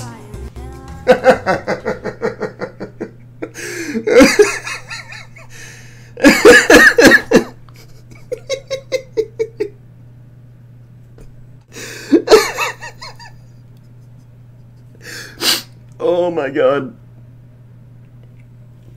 Oh my god, that was amazing. That covers the 3 perpetrators. Next, why don't we pay a visit to those who are close to them? About that, there's something I've been wondering. And what might that be? They weren't directly involved in anything that happened to you, yet they still seem to have been made guilty by association. That's true. None of them did anything to me specifically. I have no intention of apologizing, though. Morgana apologizing. Now there's a scene I cannot imagine for the life of me. That said, I will try to go easier on them, though I doubt I could come up with much to berate them for. I would appreciate that. Let us be off, then.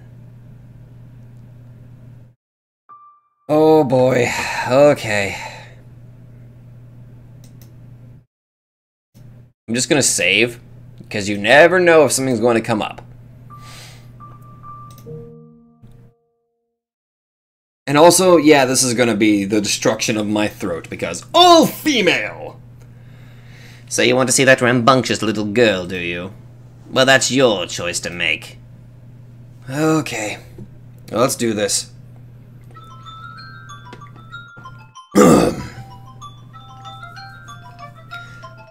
It's the Saint isn't my second brother. Have you come to play? I have all sorts of card games to choose from. And if you'd like, I'll even make you some tea. Go on, pick a game, let's play something. No, we're not here to play. Morgana seems rather uncomfortable. What, you're not? Pshaw. What brings you here, then? We're paying all the major characters in the game a visit for a behind-the-scenes extra. You are next on the list. Oh? Does that mean you're going to talk about me or something? That it does. Surely everyone already knows everything they need to know about me. I'm the most adorable princess in all the land. I'd like to know how your head works, that you can say things like that about yourself without even blinking. You're pretty pretty yourself now that your face is better. She just can't seem to take control of the conversation. I will say, it rather surprises me to hear you say that. Oh, why? You were rather brutal to the white-haired girl in Chapter 1, so I assumed that was how you were with all women. I only had a problem with her because she hooked up with my dearest Mel. Anyone who tries to get close to my Mel must be exterminated! Jesus Christ! The poor white-haired girl didn't stand a chance. You're not interested in my Mel like that, are you, Saintess? The only thing I'm interested in doing to your brother is cursing him for all eternity. Oh, don't curse Mel. I don't care about the Lord or his bodyguard, but leave Mel out of it. I have to wonder, what exactly do you see in that spineless runt? He's handsome and kind, just like a prince. How superficial. If those are your only criteria, this white-haired giant would qualify too, wouldn't he? Oh my! I think you just revealed a little bit of your own thoughts on me, Morgana. What? No, he couldn't be my prince. Michelle would never give me a rose necklace, or tell me how adorable I am, or smile at me. What kind of prince that is? Is that? Oh my god, my throat! Mostly because I'd be trying to avoid earning your excessive affection. I'm not sure how I feel about being berated for not making the same mistake as Mel. So, let's move on to Nellie's profile then.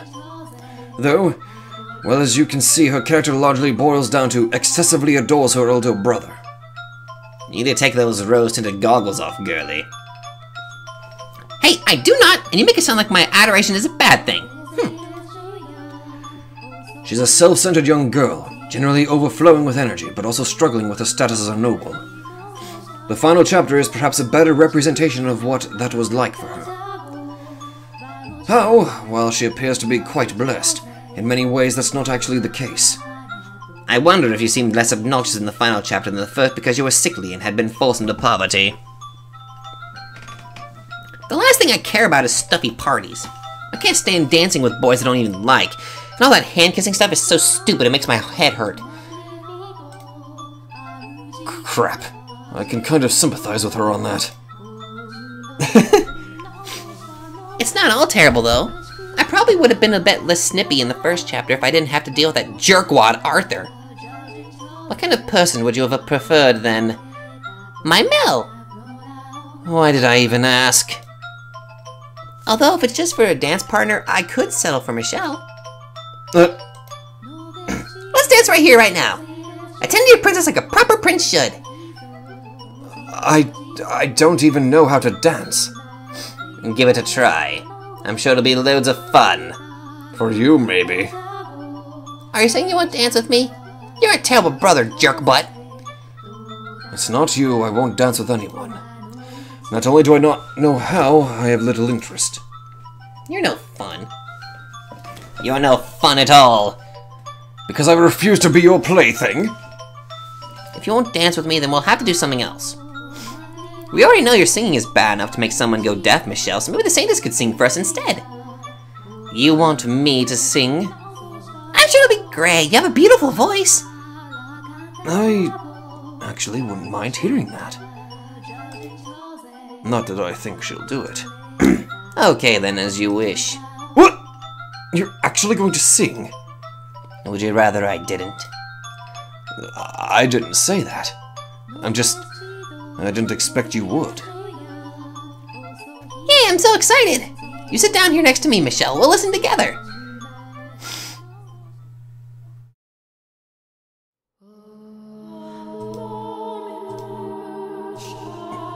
Morgana, you brainwashed Nelly! That shouldn't have happened. It was just a regular hymn. You underestimate how much of an effort your voice has on people. And maybe you should have stopped me. I underestimated it too. I'm feeling kind of spacey myself. Nelly. Hey, Nelly. Come back to us, Nelly. Oh god, she's dead!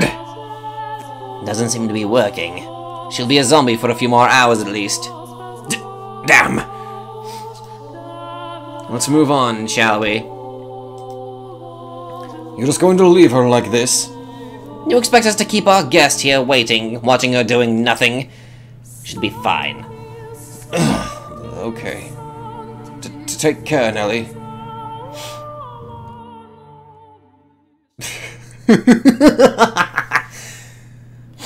Oh my god. Oh god. Alright. Here we come, Pauline. You want to see her, do you? Well, she's harmless, so why not? Let's be off, then. Well, if anything, the House in Fata Morgana has taught me how to try to add variety to female voices. Kind of. Oh, hello there. It's nice to see the two of you. What are we doing out here?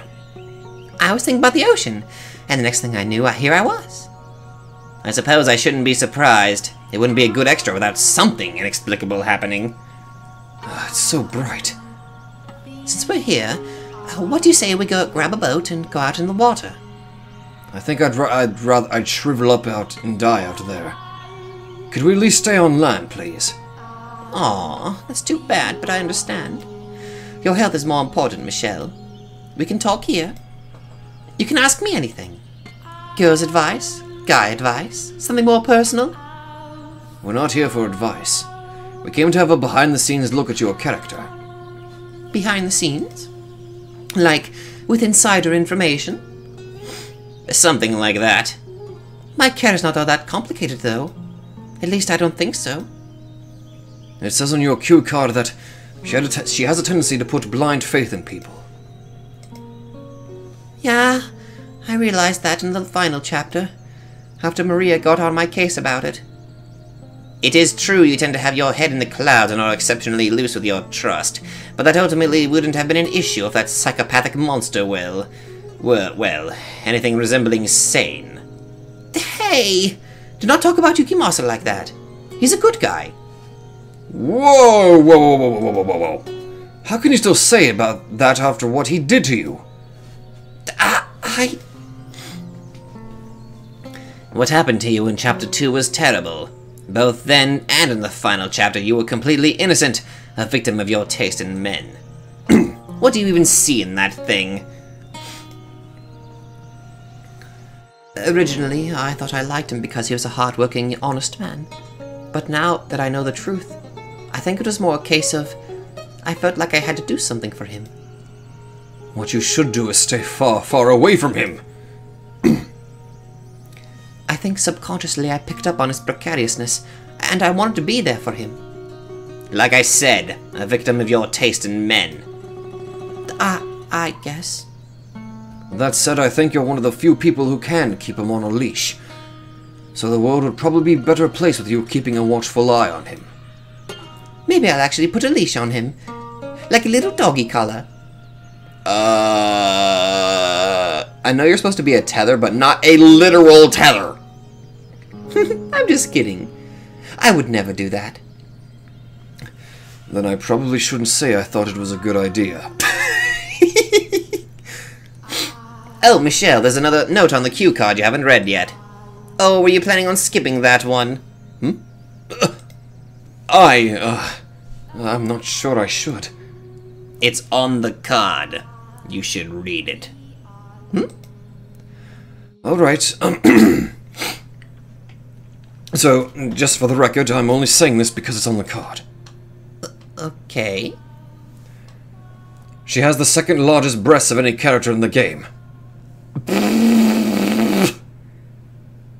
Am I allowed to take him to court for that? I told you that's what was on the card! You could have at least been a little less straight about it. You seem to be pretty dense when it comes to things like that, though. I was exiled before I had the chance to learn how to properly interact like an adult.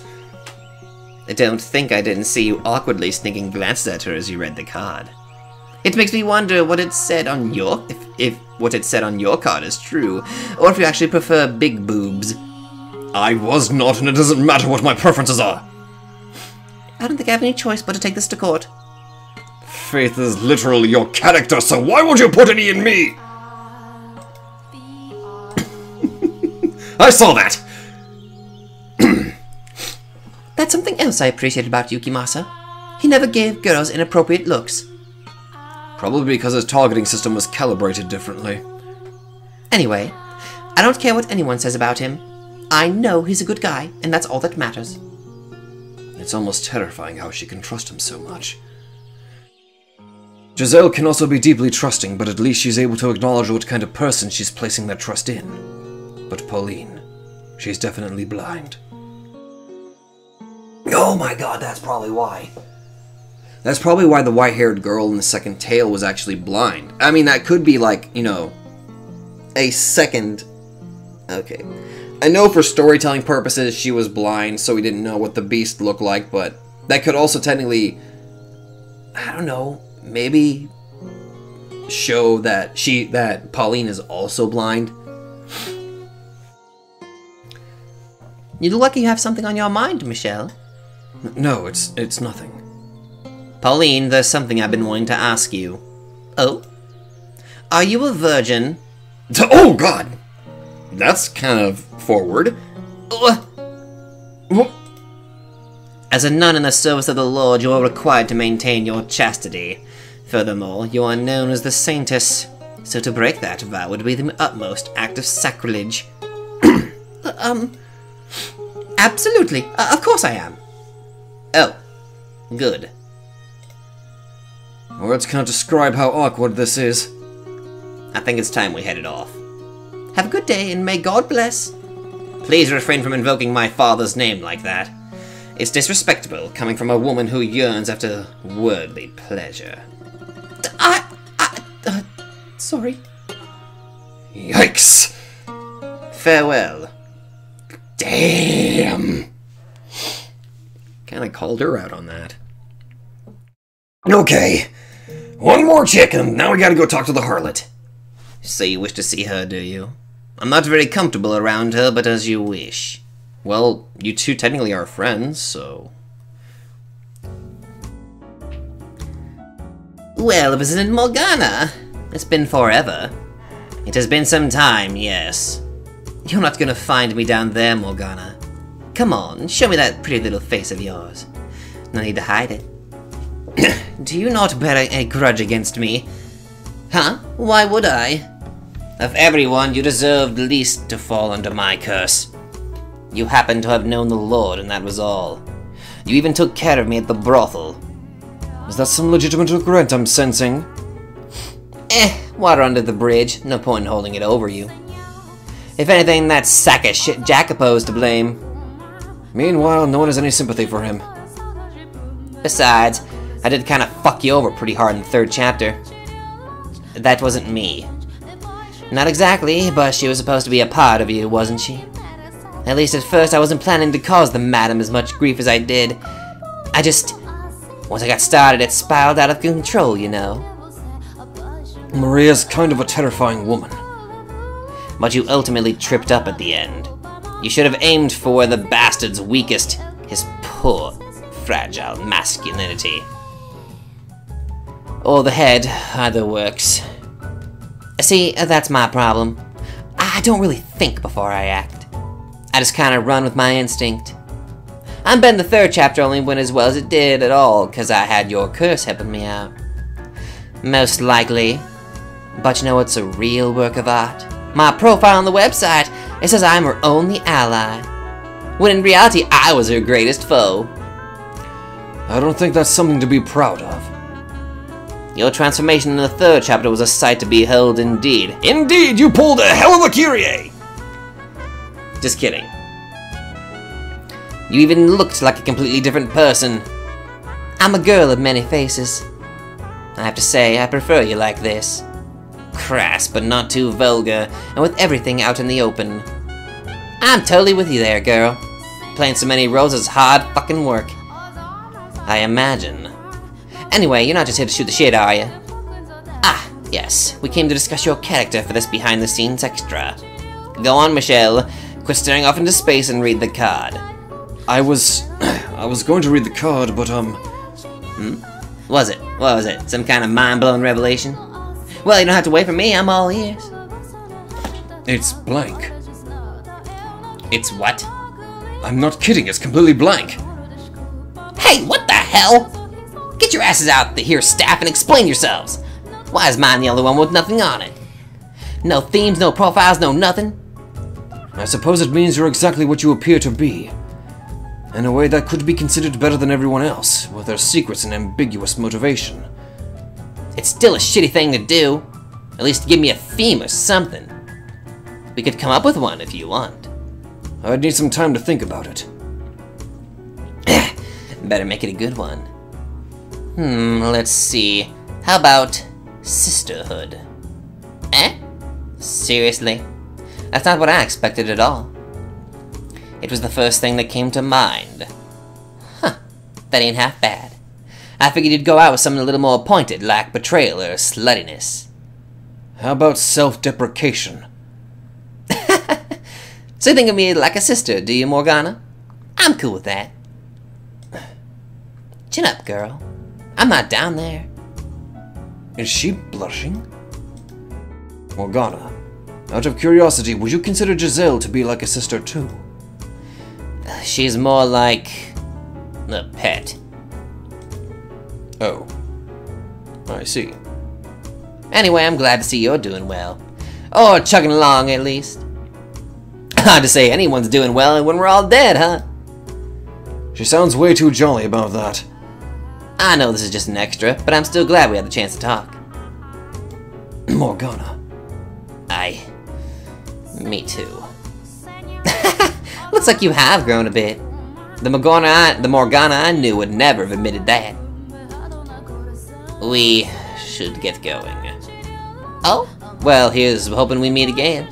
Later, Morgana. Someday, perhaps. Aww. That was sweet.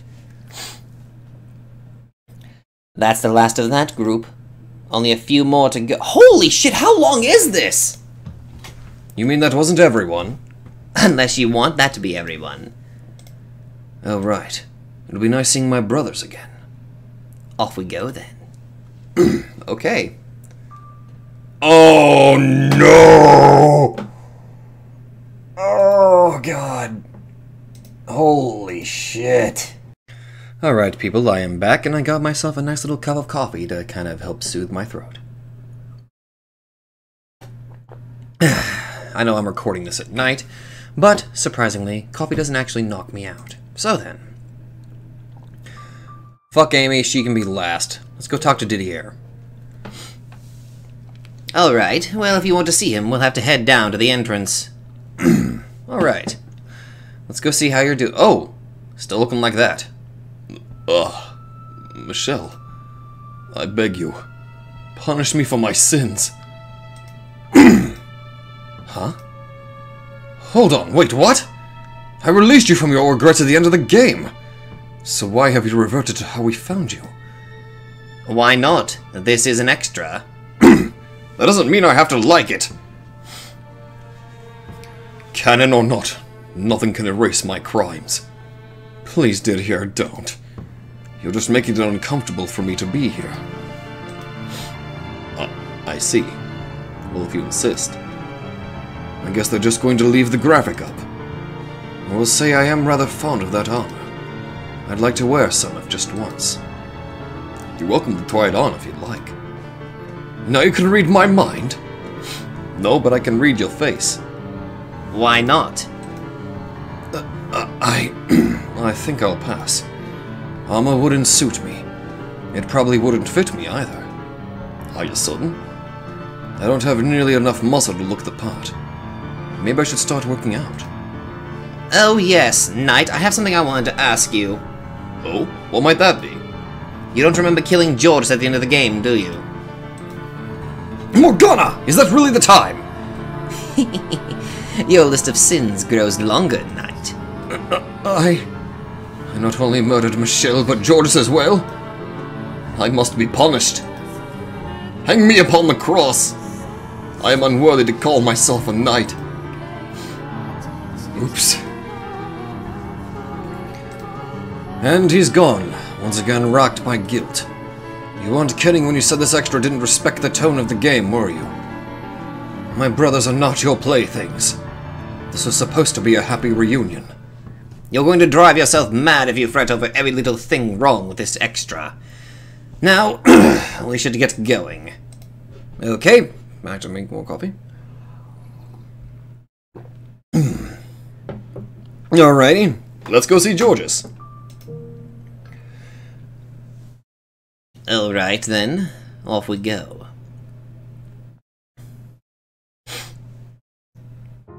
Oh, hey there, Michelle Morgana. How's it hanging? Hold on, why are you still a painting? I don't know. Just kinda feels right. More my image. I guess the readers probably associate me with this more than my own human form, too. Maybe, but still. It ain't the end of the world, little bro. Being a painting's actually quite nice. A bummer not being able to move around, but that aside, there's plenty to watch. Oh. Huh. I never made that connection. You were here for all of the first 3 chapters, weren't you? Sure was. And you have no idea how bamboozled I was when the white-haired girl first showed up. It was like my painting had come to life. Did you not think she was me? Why would I? You're nothing alike.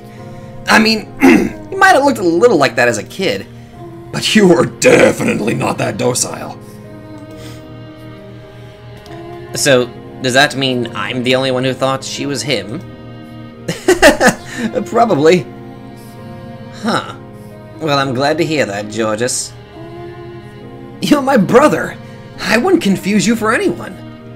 If you're trying to make yourself sound like a good brother, you're going to have to try a little harder than that. You and the knight still exiled him to this mansion and cut off all excommunication. Sorry. Cut off all communication. Morgana, I've already said I don't hold that against them anymore. She's got a point, though. I was so busy with my work, it just kind of slipped my mind. I really am sorry about that. So much for family. But enough of that. The cue cards, Michelle. Read his profile for our guest. I'm not exactly comfortable saying this to my brother's face. Oh, what'd it say? Some really dark secret? I wouldn't call it that, no. Fine, I'll read it if you don't want to. Let's see here. He's the biggest dumbass in the game. God. Harsh, man, harsh. I don't think you're supposed to find that funny, Georges. I can agree with that assessment. Either his head is empty or he needs to learn to use it a little more. I promise you, I've done tons of things since becoming a painting. Felt really bad about a whole bunch of crap. That's not really my style, though, so it never lasted very long. I wish that they were that easy for me. You know, of the three Bollinger brothers, I do kind of stick out. With all my love, you and Dee are both more the stuck-up, the bum type. So maybe I am illegitimate. To be honest, I wouldn't be surprised if that turned out to be the case. Out of curiosity, what all the different Bollingers look like? Dee and Mom had blonde hair, Dad had darkish brown, I had jet black, and Michelle, well, you know how he looks. You can't possibly be legitimate. I'll keep praying that ain't the case. Anyway, this conversation is going nowhere, so we should head out. What? Already? Take me with you, at least? Hold on, I'll get you down from there. No, you are not bringing him. All he does is make noise. Well, I tried. Oh well, that's too bad. Take care anyway, Michelle. You too. Oh, and Georges? What's up? I'm praying your soul wasn't extinguished. Yeah, me too. Thanks, little bro. See you again. Later, Michelle. Oh, that was sweet. Oh boy. Let's see this bitch. As you wish. Let's go see what Amy... Wait, slow down. How could she possibly be here? You never summoned her and she had no reason to find her way here like my brothers. It's an extra. I can do whatever I want. Hold on. She doesn't even have a sprite. That won't be a problem. All we have to do is switch to portrait mode. Switch to portrait mode? Oh god.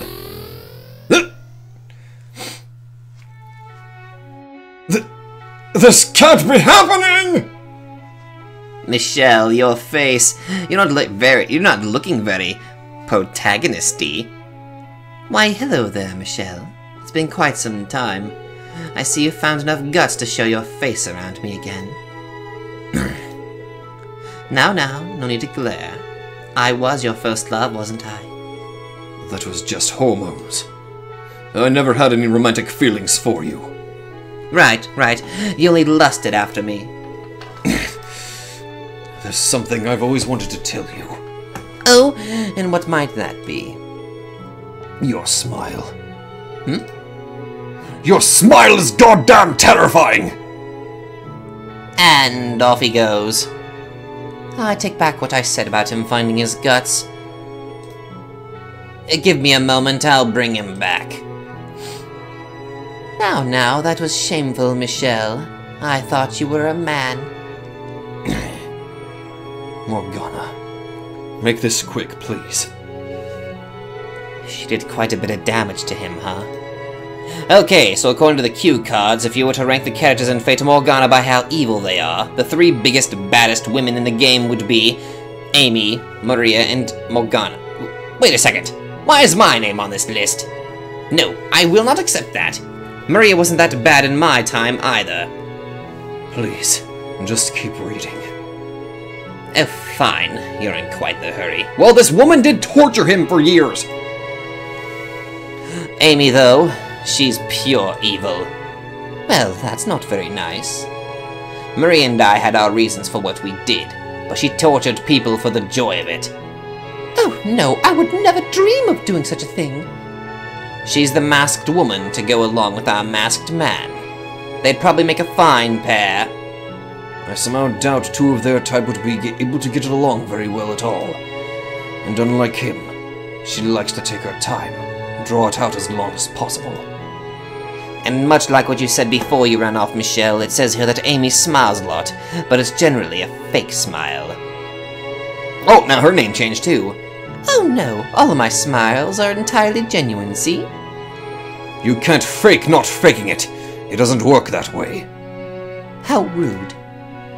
I could see her turning out to be the puppet master of the Bellinger family.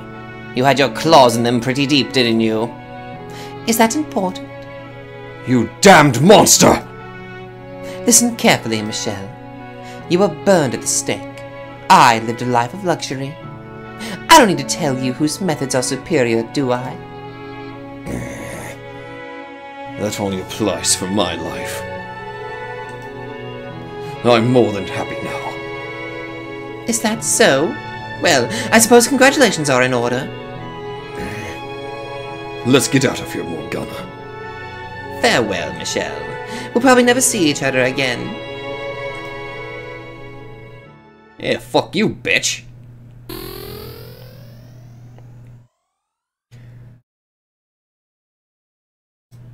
That was exhausting. And that's the last of them. I suppose it's about time to draw this to an end. But haven't we missed one very important character? And who would that be? The white-haired girl. She's no longer in this world. Her soul has been erased. But this... You said you could do whatever you wanted, because this is an extra. Within reason. I cannot bring back that which no longer exists. She lives on within your memory. She wouldn't ask for anything more. That doesn't make it any less sad. Giselle is waiting. We should head back.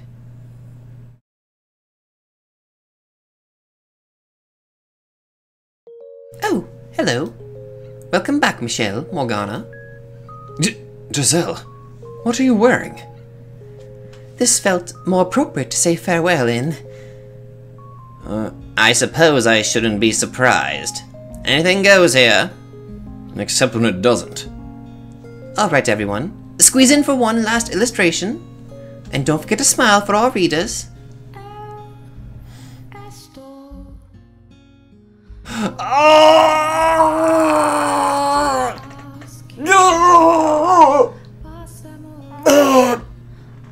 My heart just burst 1 billion times in the matter of half of a second. Oh! Thank you for very much reading all the way to the end of our extra. And likewise. Thank you very much for reading to the end of the game. If our stories had any sort of impact on you, we couldn't ask for anything more. You have no idea how much this story affected me.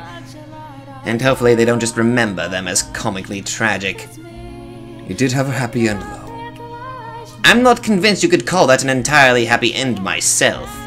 There's at least one person who's not coming back. And do we even know if you got the body you wanted? Whether he did or not, we're together, and we have a future. We'll make it work. If you say so. We hope you enjoyed playing the house in Fata Morgana. You have no idea how much I love this! The staff and localization team poured their hearts and souls into this game, and every satisfied reader validates that effort. It took a long time to get to this point. The first draft of the script was completed in 2009. Whoa, really?! So 4 years into the initial release, and then another 3 to come out in English? That's a bit excessive if you ask me. Well, hopefully that effort resulted in something worthy of all the time it took. You have no idea. And hopefully whatever they make next doesn't take quite so long. Actually, the team's next game has already been released. Wait, has it? Why was I not informed of this? We were keeping it as a surprise. This is my domain! I do not appreciate surprises. Now don't throw a fit, my dear. And that's my phrase, thank you very much. And on that note, we have an exciting announcement. Whoa! The follow-up to The House in Fata Morgana, A Requiem for Innocence, will also be coming out in English in 2016. Well, it's kind of 2018, but... The House in Fata Morgana, A Requiem for Innocence. Releasing both games in the same year. Are we sure the localization team can handle that, considering how long this one took? They don't have much of a choice at this point. The announcement's been made. There's no taking it back now. I hope they have lots of caffeine then. I have faith in them. That makes one of us. Let's say 2. Or 1.5, maybe. Well, I suppose we'll find out soon enough. Unless you're reading this and it's already out. That would make us look very silly. Anyway, enough diversions. Thank you very much for sticking with us to the end. And we hope to see you again relatively soon. Bye! And I hope you like the game, even have to pick up A Requiem for Innocence. Farewell, my dear.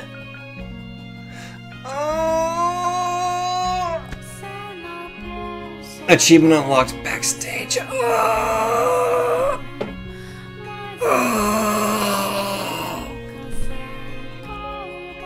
Oh. I didn't think it could get better, but it did. Oh, my heart. My heart can't take it. Oh my god. This novel was too good. Oh. Okay, I need to stop.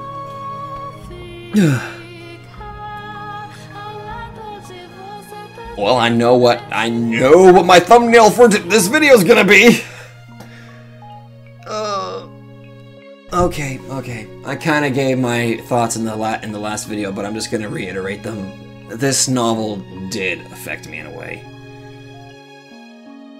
I felt things in this novel that it is really hard for me to come up with the right words to say it, other than just, it was emotional.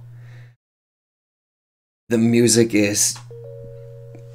okay, the music is godly. Like, okay. Like, I was already told that there are some things that I need to listen to, but here's the thing. I already bought the soundtrack on Steam, and I've been listening to them non-stop. Oh, God. Okay. Like, okay, let me see if I can find it. Let's see. Which one was my favorite that I was listening to?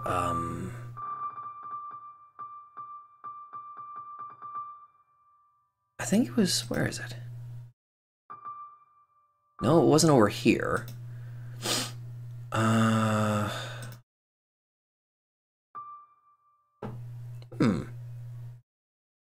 Maybe it's a different name.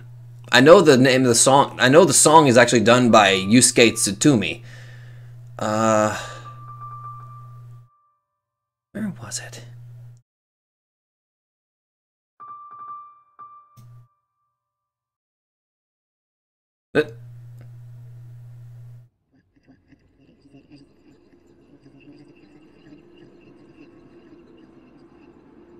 Yeah. But, I think it was this one. But, anyway. Okay. This was an amazing novel.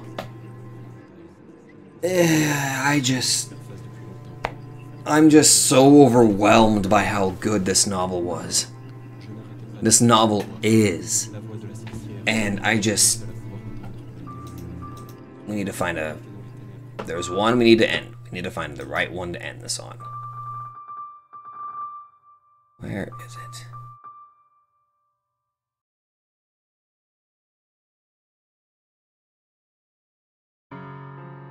There we go.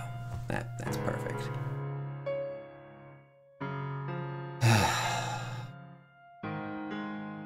Thank you guys so much for joining me on this. This novel just... it was amazing. And that's really all I can say. This novel was so emotional that I'm just left speechless.